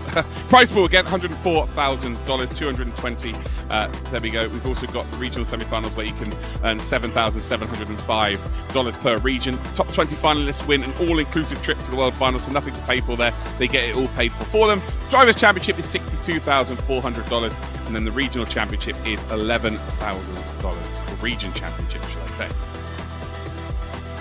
But here are your standings going into today's final qualifying race. Maximilian Benneker, if he has, pretty much he's through to the next stage. So he's good, but he's on 28 points and he looks the fastest today. Subchik, who got a 5th position in his race, he's in second with 22. Dominic Blyer is on 16 points. He is in third. Kamil Pawlowski then is in 4th position in 13th. That's actually a trio of Polish drivers from 2nd to 4th. We've then got Sean Arnold in 5th position. We've got Lebront, Moritz Lohner, Kieran Harrison, who looks very strong today. Luke Whitehead, who had a phenomenal battle with Thibaut Casabon earlier on. Florian Hassa as your top 10. Then we've got Jack Olivier, Gael Valero, Rafael Scholchezek, Alessandro Ottaviani, and Tinker van der Velde are the drivers who have scored points so far. Right, now it's time for Antonia to say some words. I apologise, you've just heard me for a while, guys. She's now going to explain the track we're on for the final main race, and of course the car we're using.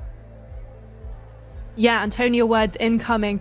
Zandvoort's an absolutely exceptional track and internationally renowned as being so unique and so exciting. It's, of course, on the Dutch coastline, right by the sea. It's right in the dunes, so very sandy and very windy, which will be a consideration. It's on the relatively short side, 4.259 kilometers.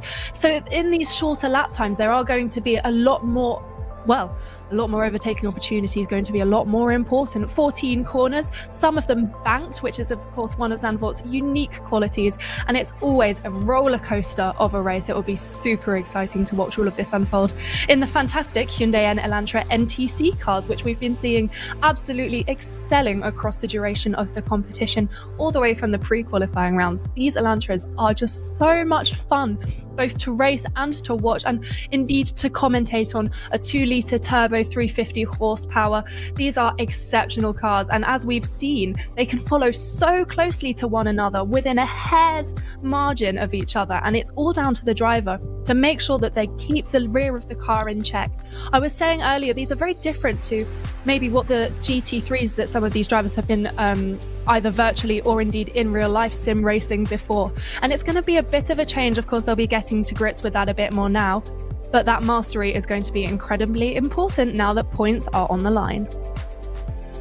Certainly is. There, great information there. Now we're going to head off to Zandvoort for the second part of qualifying before we head into our 25-minute main race. We've actually only got 2 minutes left, and it is Maximilian Benneker, of course, who is out there in front, only by about 300ths of a second to his teammate Moritz Lohner. That is the best case scenario for those two, because ultimately, you know, Moritz isn't really going to attack Max if they get off to a flying start. Kamil Pawlowski, on the other hand, though, will absolutely look to get involved. We've got some driver cams. There is Moritz Lohner. He's got that very strong moustache on the go, and he's got a carpet under his t-shirt there by his chest as well, which is a new addition. It's great to see the drivers' faces as we're going through here. It's really nice to actually see them as they compute the lap. You can see how focused they are, especially coming into a race now that's 25 minutes as opposed to 15. I'm sure it'll fly by from their perspective, but they will be dripping with sweat by the end. Don't be under the illusion that sim racing isn't a physical endeavor, because it indeed is. These guys will be pushing themselves very, very, very hard this evening. Yeah, 100%. And with the nature of the car, trying to get the car rotated is very, very difficult indeed. It is a massive challenge. A lot of these drivers are much more used to a GT3, let's say, in sim racing. This is a unique challenge in itself, running with this TC car, the Hyundai Elantra. As we're on board then with Dominic Blyer, we'll start his final attempt here. So this is it. There's only 45 seconds left on the clock. If they cross the line before it heads to 0, then they will get to finish their lap. There is Dom on camera. One of the nicer guys in sim racing. He's got a hell of a personality on him. To come then through turn number 4. Again, it's nice and banked in there. You'll see drivers take multiple different lines through there. It's not as banked as the newest version of the circuit, but it's banked enough as we're now heading up what you would have said is the roller coaster kind of area of the circuit, up towards turn 5, 6, and indeed 7, and then we come down through turn number 8. And again, it's just such a unique race circuit. It's probably best suited to touring cars, I would say, Antonio, as well.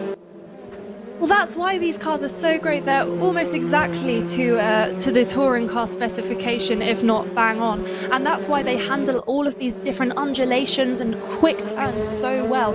If you look at the map of Zandvoort, you think, oh, well, this is beautiful. Some really lovely corners just that you can guide the car around until they hit turn, well, I say turn 11. It's more of a right angle turn 11 coming off of a curved straight, and that's really challenging. I think we're going to see some interesting maneuvers coming into that, because it's from a very fast section to an incredibly slow turn round the bend of turn 12 and straight ahead to turn 13, where you come round the corner and onto the main straight. It's a very challenging circuit. It's got a little bit of everything, and the drivers who can master these differences in their driving are going to rise to the top here. Yeah, the main corners that we're looking for in terms of overtake will be turn 1, Tarzan, turn 4, Hugenholtz. I guess we'd be then looking down in towards sort of turn 10, which is Renault. We've then got Vodafone, which is turn 11, and then the last opportunity really is turn number 12. So there's plenty of places to make an overtaking opportunity, 5 major opportunities, but I'm sure these drivers will kind of manufacture their own opportunities around different parts that I didn't even know existed. As Beneke is in the pits, and it looks like he might have taken yet another pole position, and that will put him on 31 points, because the points are already being dished out. So the bonus points for qualifying on pole is 3, and then if you get the fastest lap in the race, and actually that's the only point that he has not garnered so far in this championship, is a fastest lap. So I'm wondering whether he might be able to go out there and get the triple crown today, fastest lap, qualifying on pole, and win the race. We're just waiting for the official results to indeed pop up on your screen, and then we will be able to confirm all of that. But Antonia, Max Beneke is looking like the driver to beat. I know it's no surprise, no secret, but wow, boy, has he backed it up. Yeah, Mr. Beneke right there has been blowing our socks off all evening. He's just been so controlled. It's his experience really speaking for itself. In the initial race, he just controlled the pace, led it. He didn't put a toe wrong barely the entire time. And it's really going to be interesting, starting from the front again, to see how he leads the grid around, particularly on that first lap. Absolutely, and he will lead them around because he is on pole position. It is pole for Max Beneke, Moritz Lohner, a Mouse teammate of his, in second. Pavlovsky is in third. We've then got Marcel Shinchik in fourth spot. Sean Arnold is in fifth position. Lebront is in sixth spot. Ottaviani in seventh. Then to round out your fourth row, it is Sobchik. We've got Thibaut Casabon and Luke Whitehead on the same row. You cannot separate those two today, but it's Casabon again who out-qualifies Whitehead, but Whitehead managed to get the move done in the race earlier on. Dominic Blyer is ahead of Kieran Harrison. That is a big shock to see Harrison that far down, because he was so strong in the second qualifying race today. Olivier then is in 13th, with Yuri Toman in 14th position. Stapleford with his teammate Nils Naujoks in 16th. Artur Camara, also a teammate of those, in 17th. We've got 3 BS cars very, very close to each other. Then we've got Leibiet, and then we've got Piotrowski as your 19 drivers. Here we go. We're about to go racing here at Zandvoort. So we've had 2 races today so far at Mugello. This is a completely different test. I'm going to throw it out to you, Antonia. Give me some predictions. Who's your top 3? I mean, immediately Maxi Beneke, hasn't it? It's got to be. He's just been so fantastic. I think it's going to depend on how the race unfolds. We've seen some really great performances like I said, all the way through the grid. It's just, it's so hard. I don't want to pick any favourites, but I mean, Blair's been absolutely fantastic. Dominic Blair, Williams esports driver. I mean, Ottaviani, even the Italian, we've seen some great moves from him and from a fantastically liveried car. Camera, I can see him working his way up through the ranks. I mean, yeah, not a great qualifying from him, but I wouldn't be surprised to see him working his way up there. So let's see. Here we go, 6 lights. I'm going to predict carnage here at Zandvoort for our main race here, day 2 for the qualifying for the HyundaiN Virtual Cup. And we are off and we are running, and the 2 mouse cars have got a world-class start, and they will probably provide a little bit of a roadblock there to Kamil Pawlowski. Pawlowski in the purple car. Is he going to try and send one up the inside into turn number 1? He will not. And while it's a brilliant start from Max Benneker, so he takes the lead in number 71. Moritz Lohner will just filter in behind, and actually everybody's been very well behaved, although turn 4 is a huge choke point, and I'm expecting at least to see one car facing the wrong way. Yeah, Lerner, they're not particularly pushing too hard, just kind of letting the race start for itself. Not going to go too crazy here. We've got a long 25 minutes ahead of us. Anything can happen. You don't want to be taking too many risks on this first lap, particularly through these really quite narrow sections. Yeah, it's a very narrow circuit. That's the nature of it, that's for sure.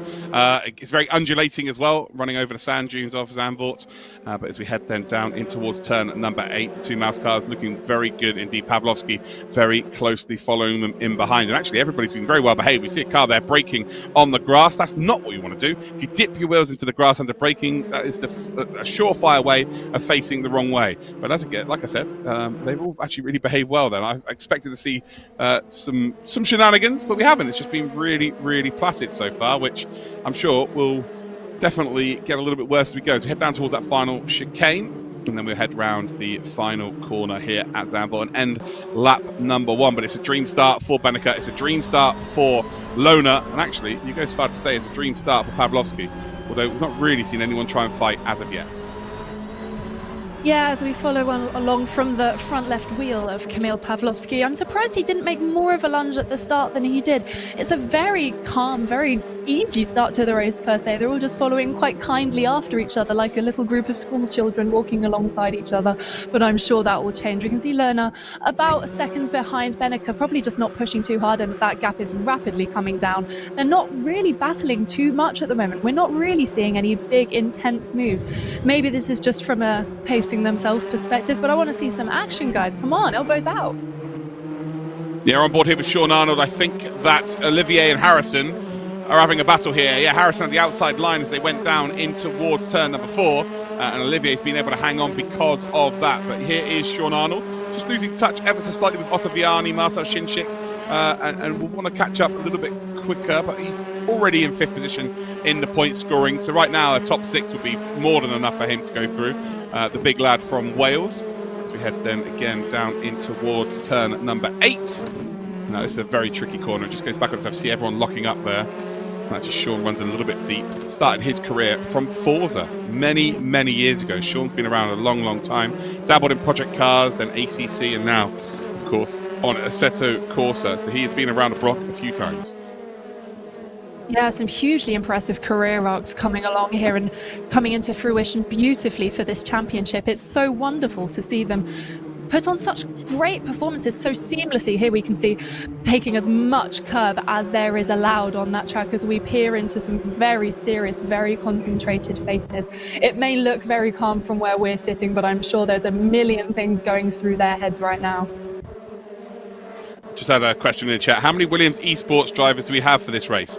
Yes, is the answer to that slow racer. There's lots of them. Benneker is still in the lead, 9/10 of a second ahead of Moritz Lohner. Pawlowski 1.1 second back. And right now, we're seeing a send. That is a big send there.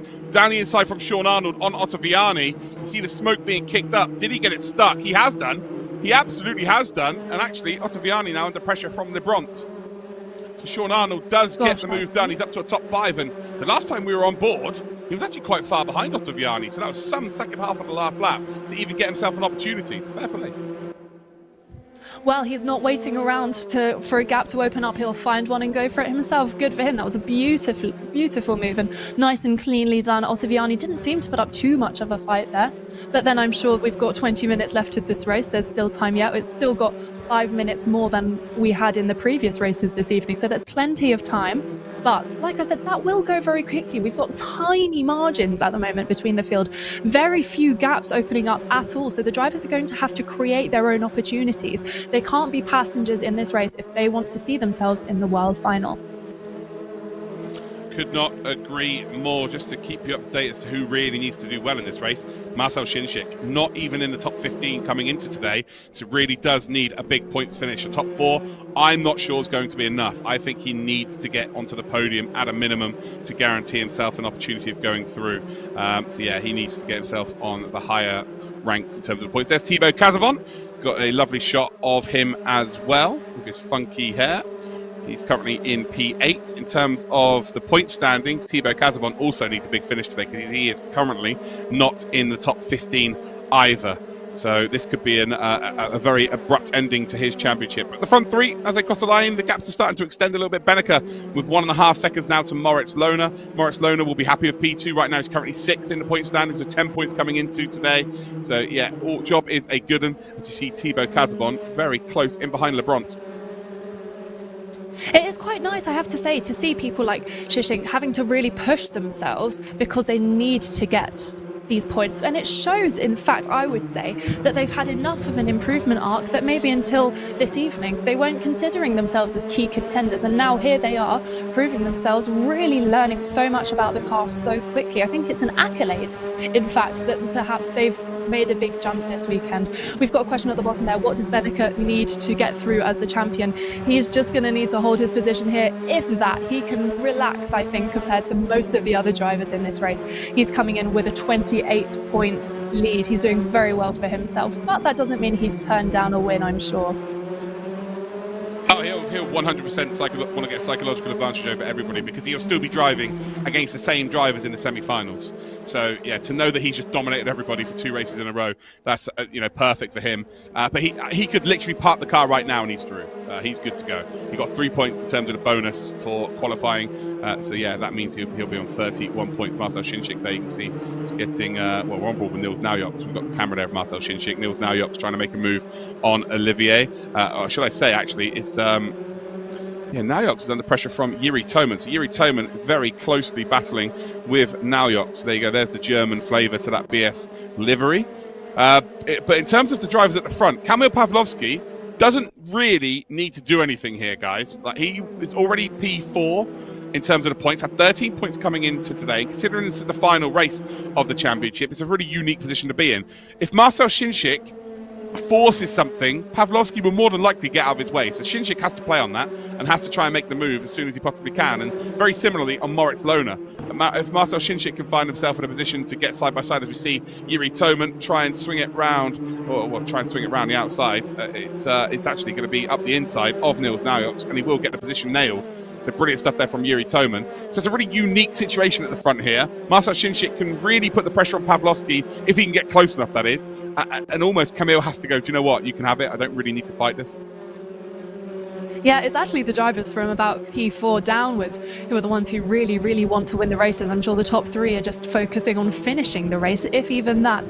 I'm sure Pawlowski would very much appreciate a podium. As long as he keeps his head and just drives his own race, he will be fine. And that's quite difficult at a circuit like this. Like we've said, it's very narrow. They are literally end to end. As we've seen down at the bottom then, Naujoks is literally just being shoved along from behind from all of his competitors. You have to be able to just eyes forward, keep going.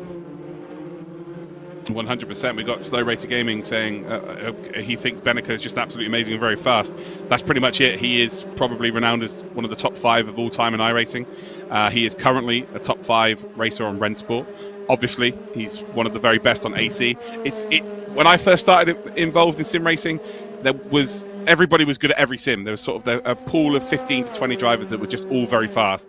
Now there are just thousands of drivers that are fast, so it's very, very rare that you'll have the same people be at the very top of different sims, but Max is one of those very, very skilled drivers, and you can see that happening right now. He's got the white variant there of the mouse shirt with the red trim, and you've got Moritz in the background who's got the white trim with the red livery t-shirt, I guess. Livery, it's not livery, is it? But it's a t-shirt colour. Oh, but what a joy it is to watch such talented drivers just enjoy themselves and go head to head against each other. This is such a unique championship, one of the first of its kind with these Elantra N TCs, and it's a great initiative from HyundaiN to get so many people involved. It's a world championship, the best of the best from every country. So those like Beneka, it is a joy to watch them, and it's really nice to see perhaps like Shishink, as we can see on our screen here, coming up against them, challenging them, pushing them. It keeps things exciting, it keeps things dynamic, and it's brilliant to watch. Yeah, Marcel here is in a position to get up into the top three, and I don't think Pavlovsky will really fight it too hard. You also have to look after your tyres in this race. 25 minutes, it's going to be tough to get to the end at the same pace as you had at the start of this race. So you need to be very wary of that. A 15-minute race is obviously a little bit easier to negotiate in terms of that, but that is an extra variable that these all need to be thinking about. Yeah, so 15 minutes left now. We're pretty much about the same amount of time that we had in the earlier races this evening. It goes incredibly quickly. So now the drivers from about P10 onwards, from Whitehead down, are going to start having to think, how much of a risk am I willing to take? How much do I want this £100,000 prize fund? It's really going to get to the line. And even now, the biggest margin I can see is about 3 seconds down. Ottaviani kind of clinging on for dear life a little there, being shoved along by Lebrun behind him. And as we can see, just cruising around here, there's not a lot of dropping off because the drivers know what's at stake.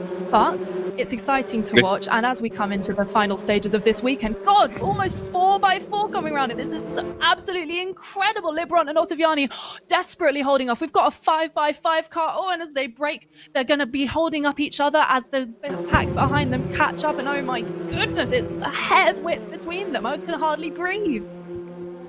Ottaviani with a brilliant move there up the inside of turn number 4, manages to get it negotiated and sorted so the rest of them can now battle behind it. Look at this, he's already disappearing, and the two behind are so ferociously side by side that he's already got himself about 2/3 of a second advantage, and again just driving off into the distance. Dominic Blyer now trying to battle with Lebrun. We've got Luke Whitehead battling with Casabon. It's a big lock up there. Whitehead is ahead of Casabon, and actually Sobchik momentarily was ahead there of Casabon. Casabon is back through, as we've now got the number 87 under a bit of pressure here from Luke Whitehead. Whitehead looking to move up into P8. Whitehead only has 7 points so far. Again, 2 decent points finishes. You're going to be good to go through to the next stage, but you just don't really want to leave it to chance. We see a Williams car send one up the inside. That's Sobchik on again. Harrison, but he doesn't quite get it nailed. Harrison actually ultimately will hold on to P11, but the mid-pack, they are giving it everything here at Zandvoort. The beauty is that the points run all the way down almost to the bottom of the field, so that there is still a real element of competition going on here. Ottaviani kind of leading that pack away now, wiping the sweat from his brows. We see Gosh running right onto the grass, taking as much speed into that corner as possible. End to end, we can see Harrison desperately driving his way up there, trying to find the right line. Goodness, it's so close between them. They're really pushing each other. They have to be on their best form. Gosh, my word. And we see a little kiss coming around here as they're right, and they're just waiting to capitalize off of that right behind them there. Harrison loses the place to Sobchik very nearly. Gosh, it's top and turn. It's so living close. You know what? I need a drink of water.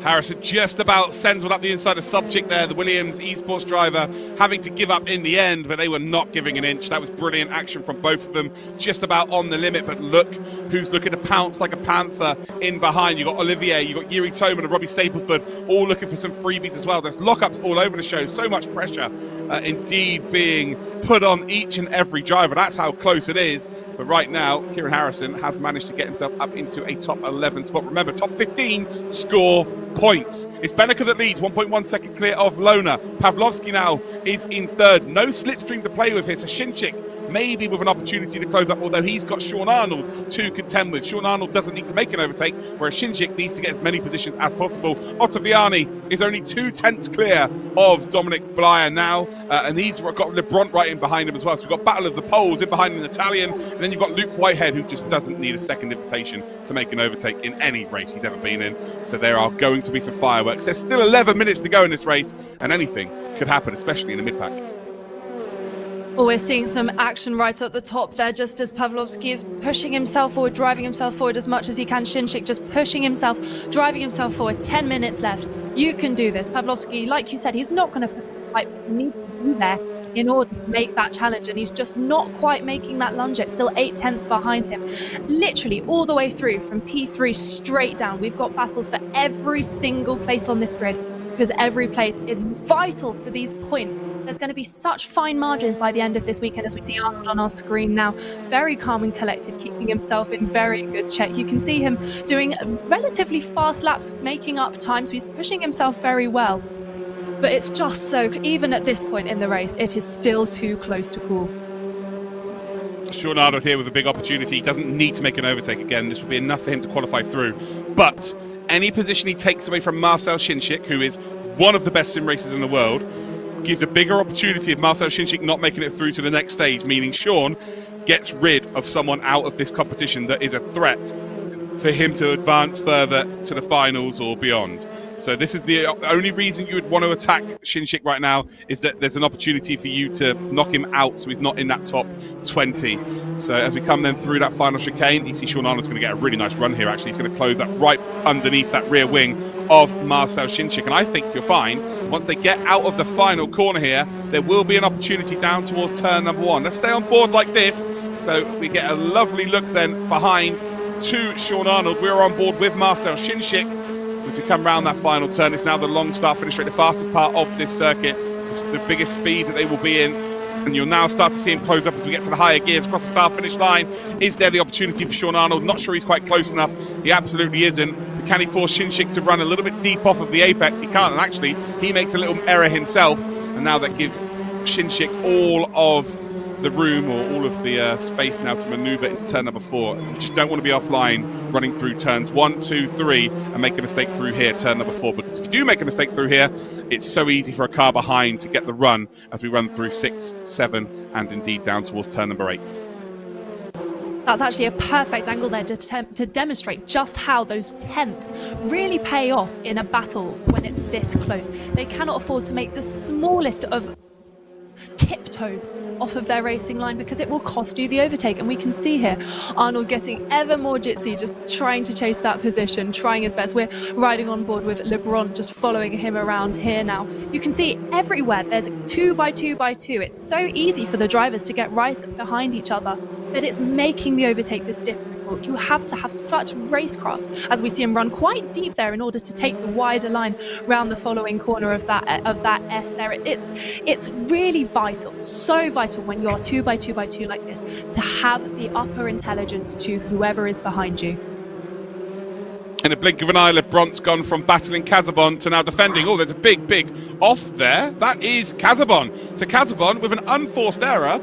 And, well, he did have a bit of breathing room and all of a sudden loses 2 spots in the blink of an eye. So Casabon runs deep into that final chicane. And, well, you don't need to give 2 opportunities for LeBron or indeed Kieran Harrison to make that overtake. They are both now through, both into the top 10. And Thibaut Casabon will be kicking himself.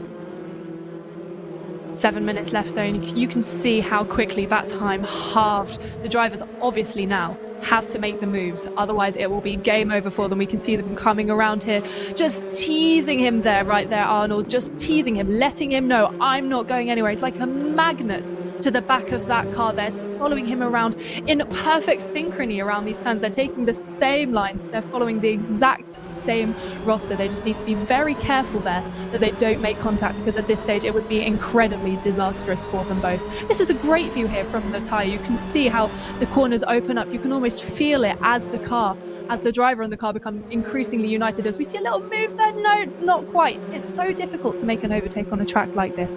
It's so narrow, it's so twisty, windy, and like you were saying, Luke, until that's straight, you're not going very, very quickly.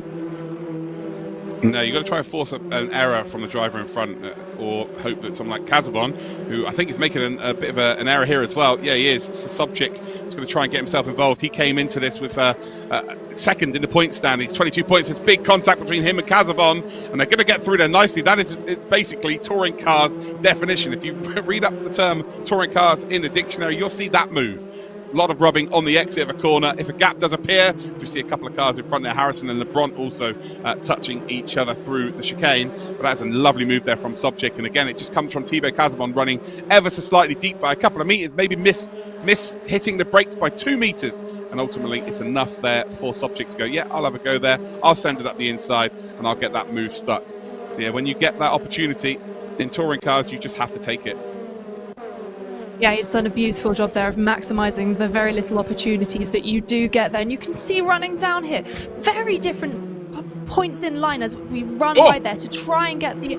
Oh my goodness, and oh gosh, it's so difficult because you can see how deep he's run there and how vulnerable he then is to the car behind him. You cannot make the tiniest of tiptoes from where you need to put your car.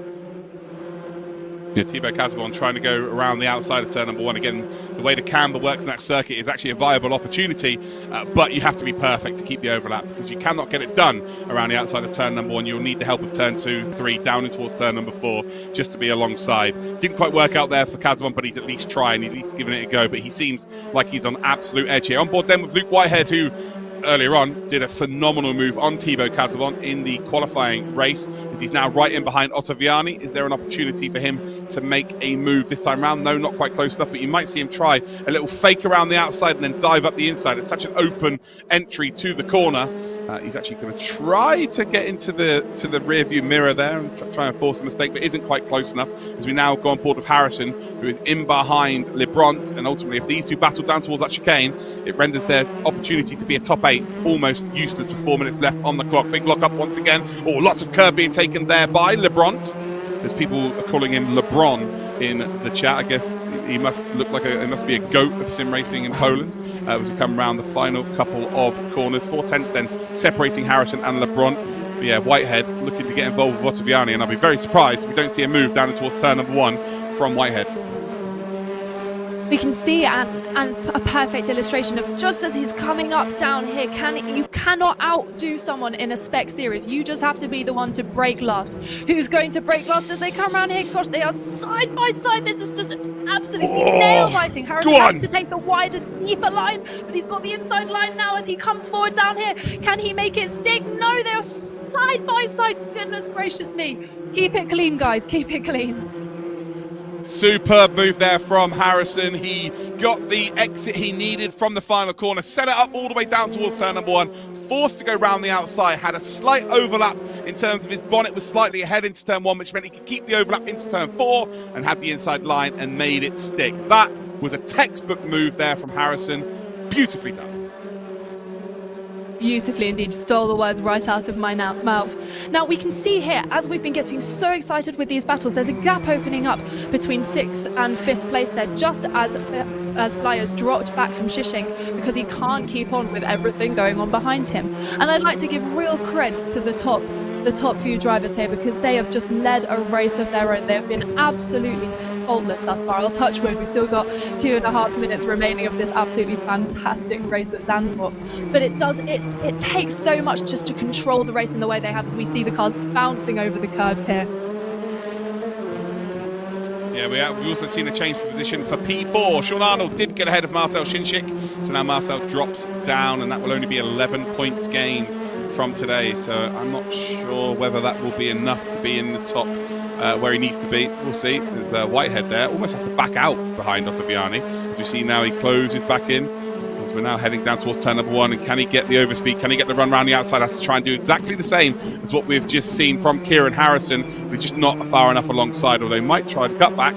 No, not able to do so. Ottaviani just keeping that R8G car perfectly in the right spot to defend, and ultimately make it very difficult for Whitehead. Will we see a send down in towards turn number 4?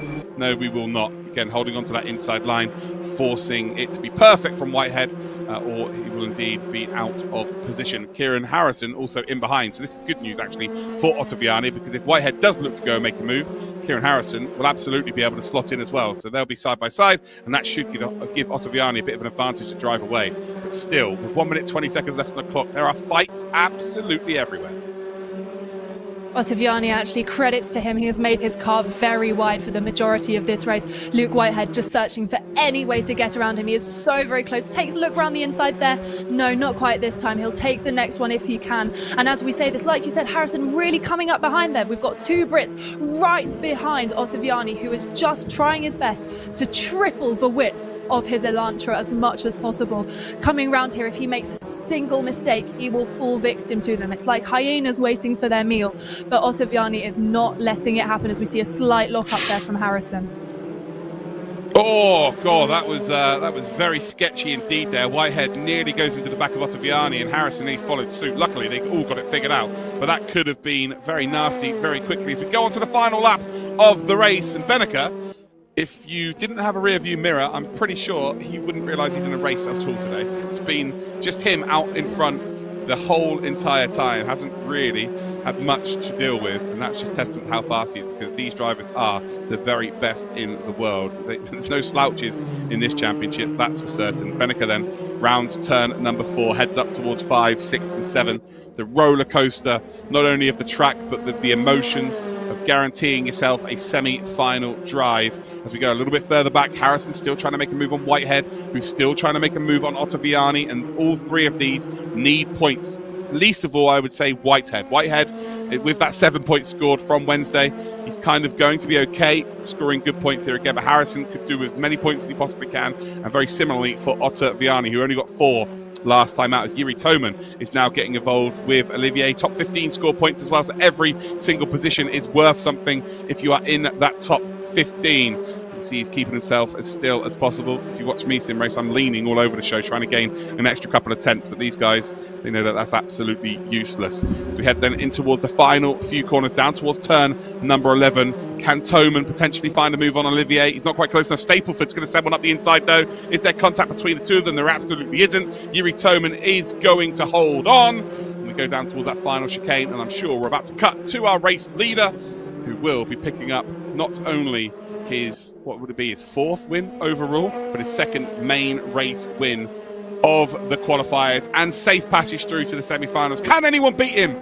Can anyone beat Maximilian Benneker? He will finish in 1st. It'll be Moritz Lohner that will take 2nd position. Kamil Pawlowski will finish in 3rd. Sean Arnold, with that battle with Marcel Shinchik, will finish in 4th. Shinchik will be 5th. Blyer crosses the line in 6th. Ottaviani in 7th. We'll get the official results as soon as they pop up on our screen. But wow, what an amazing set of races we've had today, Antonia. Have you got your breath back yet? Talk us through that action. Woo. Oh, just clinical from start to end from Maxi Benneker. That was just absolutely exceptional. He didn't put a toe wrong. The type of driving you would expect of someone of his caliber. He's proven himself time and time again in the HyundaiNVirtualCup, and I'm sure he will continue to do so as the series goes on. There's your final race results here. I'm sure we'll see some of these guys emerging, even if they don't make it through to the semi-finals. There have been some absolutely brilliant displays of racing, even just not this evening, but throughout this championship. It truly has been a joy. They are some of the best, not just in Europe, but in the world. And it's been so fantastic to see them go wheel to wheel.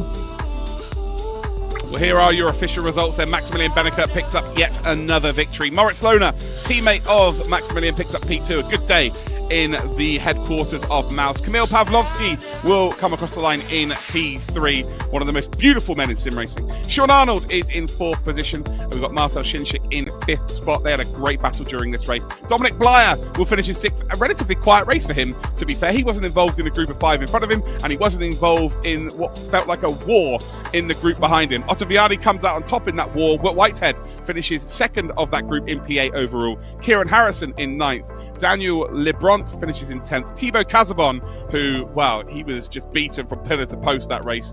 He finishes in 11th. We then got Nikodem Sobchik, who's in 12th. Jack Olivier in 13th. Yuri Toman in 14th. Robbie Stapleford in 15th. Artur Kamara in 16th, with Nils Naujoks and Simon Pietrovsky as your top 18. And then we've got Rafael Soltizek, who finishes in 19th position. Leibeert is a DNF, and he actually had contact with a driver, and he did apologise in the Discord. So yeah, that was within a lap of this race starting. Wow. Okay, breath back. What an event. But I think it's safe to say driver of the qualifying series from day 1 and 2 was probably Max Benneker. What a pleasure it has been to watch him race, to showcase his ability, and to have the opportunity to see some other incredible drivers really give him a run for his money. He wouldn't have found that easy. I'm sure, as cool as his face was, his mind would have been going about as fast as his car was. That was just absolutely a joy, truly. Yeah, no, it certainly was. And again, for the most part in the chat, guys, fair play. You guys have been very positive from for all of the championship, and you've enjoyed watching it and stuff. There is your podium. You got Max Benneker and Moritz Lohner doing their esports pose, and you've got Kamil Pawlowski straight off of his Instagram reels. I think that is as Instagram as it comes. But yeah, Kamil picking up P3. Oh god, the difference in those pictures. But those three have been around in sim racing for such a long time. So yeah, fair play. I have to say, I'm watching the live chat with amusement.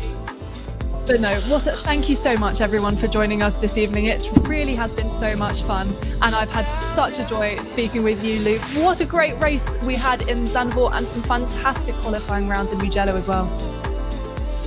Absolutely, but it's not over there, is it? We've, obviously we're just heading into the semi-finals. These are the first things that were broadcasted. We've still got some regionals coming up for USA, which finishes tomorrow. Next week, it starts in Korea, and it finishes in Korea, of course, and China. The Chinese region have also yet to go. So still plenty of action coming up on this channel. So make sure you do indeed hit that subscription button. It is absolutely free to do so. So Max Benneker was the star of the field, but coming into this, I'm kind of expecting him to do pretty well. For me, I think Kamil Pawlowski and Moritz Lohner, those two have got a lot of positives to take away from this. And they weren't as close to Max on Wednesday when they were racing as they were today. And ultimately, if they can continue that uptrend, maybe they can challenge him in the semi-finals. There certainly has been some improvements vastly from the drivers themselves to how they're approaching each other and racing each other. And as they get to know the driving style and how to approach these wonderful Elantra N TCs, which have just been so much fun to watch. And they've been such great for wheel-to-wheel racing.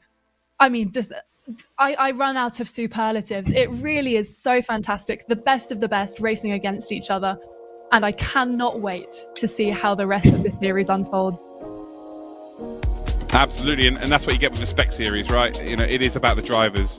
The car is exactly the same for everybody, so it's all about making sure you qualify well, because overtaking in sim racing is so much more difficult than it is in real racing. But that's just from my experience commentating on both. You see many more overtakes in real racing than you do in sim racing, because they're just so much closer. They get to just do 1,000 laps. If you wanted to do 1,000 laps of Zandvoort right now, you can do.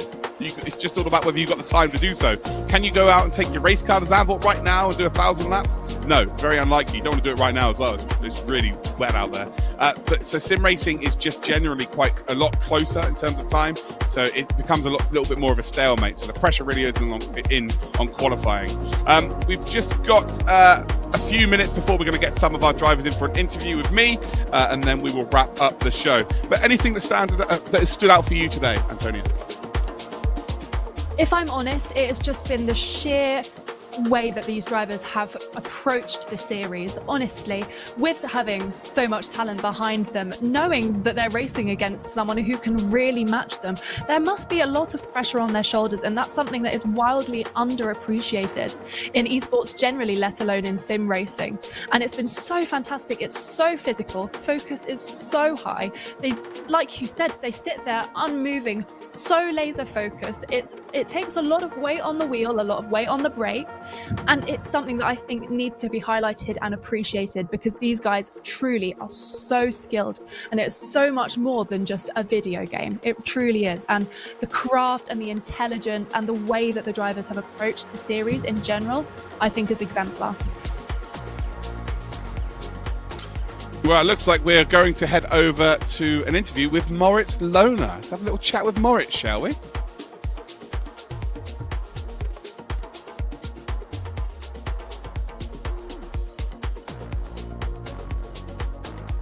Doing? Hey Luke, what's up? Yeah, doing great after this race. It was a bit sweaty to keep up with Max, but ultimately a 1-2 finish, and I think we can be happy with that. Yeah, so in the first qualifying round, you finished 6th.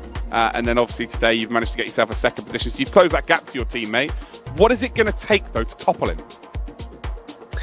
Well, so far I don't have to top him. Only in the World Finals if I manage to qualify. So at the moment I feel comfortable in his shadow, as pretty much always Max is just absolutely insane what he always puts on track. A bit unfortunate with Patrick. Would have been very, very good if we had 3 drivers qualified. But yeah, it's gonna be a 2-horse race now. Can you just talk us through a little bit about your preparation for this event over the last few maybe months or a couple of weeks? Yeah, it's been something new for me. I think the very, very first time for me that I compete on AC1. I also haven't touched that game in years, I would say, so it was quite a challenge, but I was pleasantly surprised how good the game actually feels and how good it still looks, even nowadays. It's been a couple of years since the release of this game, but it's been something new. It's been something fun because it's something new, and it was great to adapt. Great to find out the limits of the track and the cars, and also the game especially. So yeah, it was something refreshing for sure. Well, it's always a pleasure to talk to you, Moritz. It's always nice to see that you've stuck some hair on your chest as well, or is it a carpet, whatever you put down there. But congratulations, mate, and we'll see you in the next part of this series. Cheers, Luke. Bye-bye. So there we go. That's Moritz Lohner, finished P6 in our first qualifying round, or qualifying day, should I say, and managed to finish in second position today. So yeah, fantastic stuff from him. So yeah, it was good. We've also, again, chat, if you've got any questions about this championship, now is the time to ask them, okay? You can get yourself involved and, maybe ask when the next race is, or let us know who your favorite driver is, or all that stuff. So, yeah, it's all good. Oh, okay, we've actually got an interview now with Max Benneker. It's been a while since I spoke to you, Max, but it's the same outcome as the last time I spoke to you. Another win for you. How are you feeling, bud? Hey man, yeah, feeling good. Obviously, 2 out of 2 feels very good to see that we're competitive here. Bittersweet though with Patrick that he didn't make it because he clearly had the pace. So unfortunately, it's not 3 out of 3, but also happy for Moritz because he also had an insane pace here on Zandvoort. But yeah, last time we spoke was Katowice, right? It's been a long time. Yeah, no, it certainly was. You were the first ever winner, wasn't you, of the ESLR1? So that was the first time I've ever seen you cry. I wonder whether we're going to see that in a few weeks' time as well with this one. Just talk us through what you need to do. Obviously, you've been dominant so far over the day 1 qualifiers and today. What do you need to do to not take it for granted and to keep progressing to stop anyone else from being able to catch you? Yeah, I think we've seen today that it was a bit closer than it was the previous round, especially on Mugello first race. So we need to keep our focus and focus on the 2 races we have in the semi-final, and make sure that the setup is on point, that all the strategies we have for that race are just going to be perfect, because it's only the top 5 that are going to advance. So it's very, very tough. We have 20 drivers here, 20 very fast drivers. So making that into the top 5 after points is going to be a hard challenge. But we're up for it, and we have, I think, 2 weeks time now. So pretty sure we have good chances, but obviously we need to just stick to the schedule and make sure that we max out everything. Well, obviously, many people have been watching you over the years, racing predominantly GT3s, right, and the Cup cars, on iRacing, Rennsport, whatever you put your hand to. What has it been like to be racing in a TC car? What have been your favourite parts of this learning curve? It's actually quite different, but I think I did a couple of laps in the same car on iRacing, and I never liked it. But here on Assetto, I also feel like the sim is just suiting the car a bit better. So overall, I think driving-wise, there's not much you have to change from a GT3 car. Obviously, you have less downforce, and you need to kind of control the car with the throttle a bit more. But apart from that, it's been great. The car sometimes doesn't do what you want to do, but you get used to it, and then you kind of try to drive a bit under the limit, because the moment you go over the limit, like just 0.1%, the car just goes straight into the corner. But obviously, still fun for me to drive. I hope that continues throughout this competition. But the first 4 tracks have been quite enjoyable. That's every car for me. It never does what I want it to do, so I know you're paying just a little bit. Well done, mate. Congratulations. We'll save some real tough questions for the semi-finals, mate. Take care. Enjoy a beer tonight, Thank mate. you. Yeah, you too. Thank you. So 2 from 2 for Max Benneker. Another outstanding performance. It's almost to be expected now. It doesn't matter what sim it is. It always tends to be a similar result, and it's also nice that he's not resting on his laurels. He needs to keep improving because people are getting a little bit closer to him in regards to him being out in the front, although today he's still pretty dominant. But yeah, pretty good. Again, apologies for not seeing Antonio or hearing Antonia, but she's having a couple of sound issues. Hopefully we'll get that figured out. But the main man, not spoke to Camille for a couple of weeks actually, since Germany. But Camille, always a pleasure to see your beautiful face. How you doing, mate? You okay? I'm very good. Thank you very much. Great to hear you. Great to see you last 2 weeks ago at Sim Racing Expo. Yeah, very happy with today with my performance. You're sharing out your racing across multiple series at the same time right now, so this must be quite a challenge to be competitive in as many series as you are. Just give a little bit of insight to people watching at home as to what you're actually up to. Oh, true. I just have become a real racing driver. So just went back from America 1 week ago. I needed to readapt to the sim, which is quite funny, quite different, I would say, comparing to racing radical SR1 race cars that are very physically demanding, and driving in the sim is not really that demanding in terms of physical fitness. But yeah, jumping from one sim to another to a race car, it's quite difficult to maintain everything. But yeah, today everything went smooth, really smooth. Especially the pre-shootout race was really fun, with some fight with Max Beneke and then with Sean.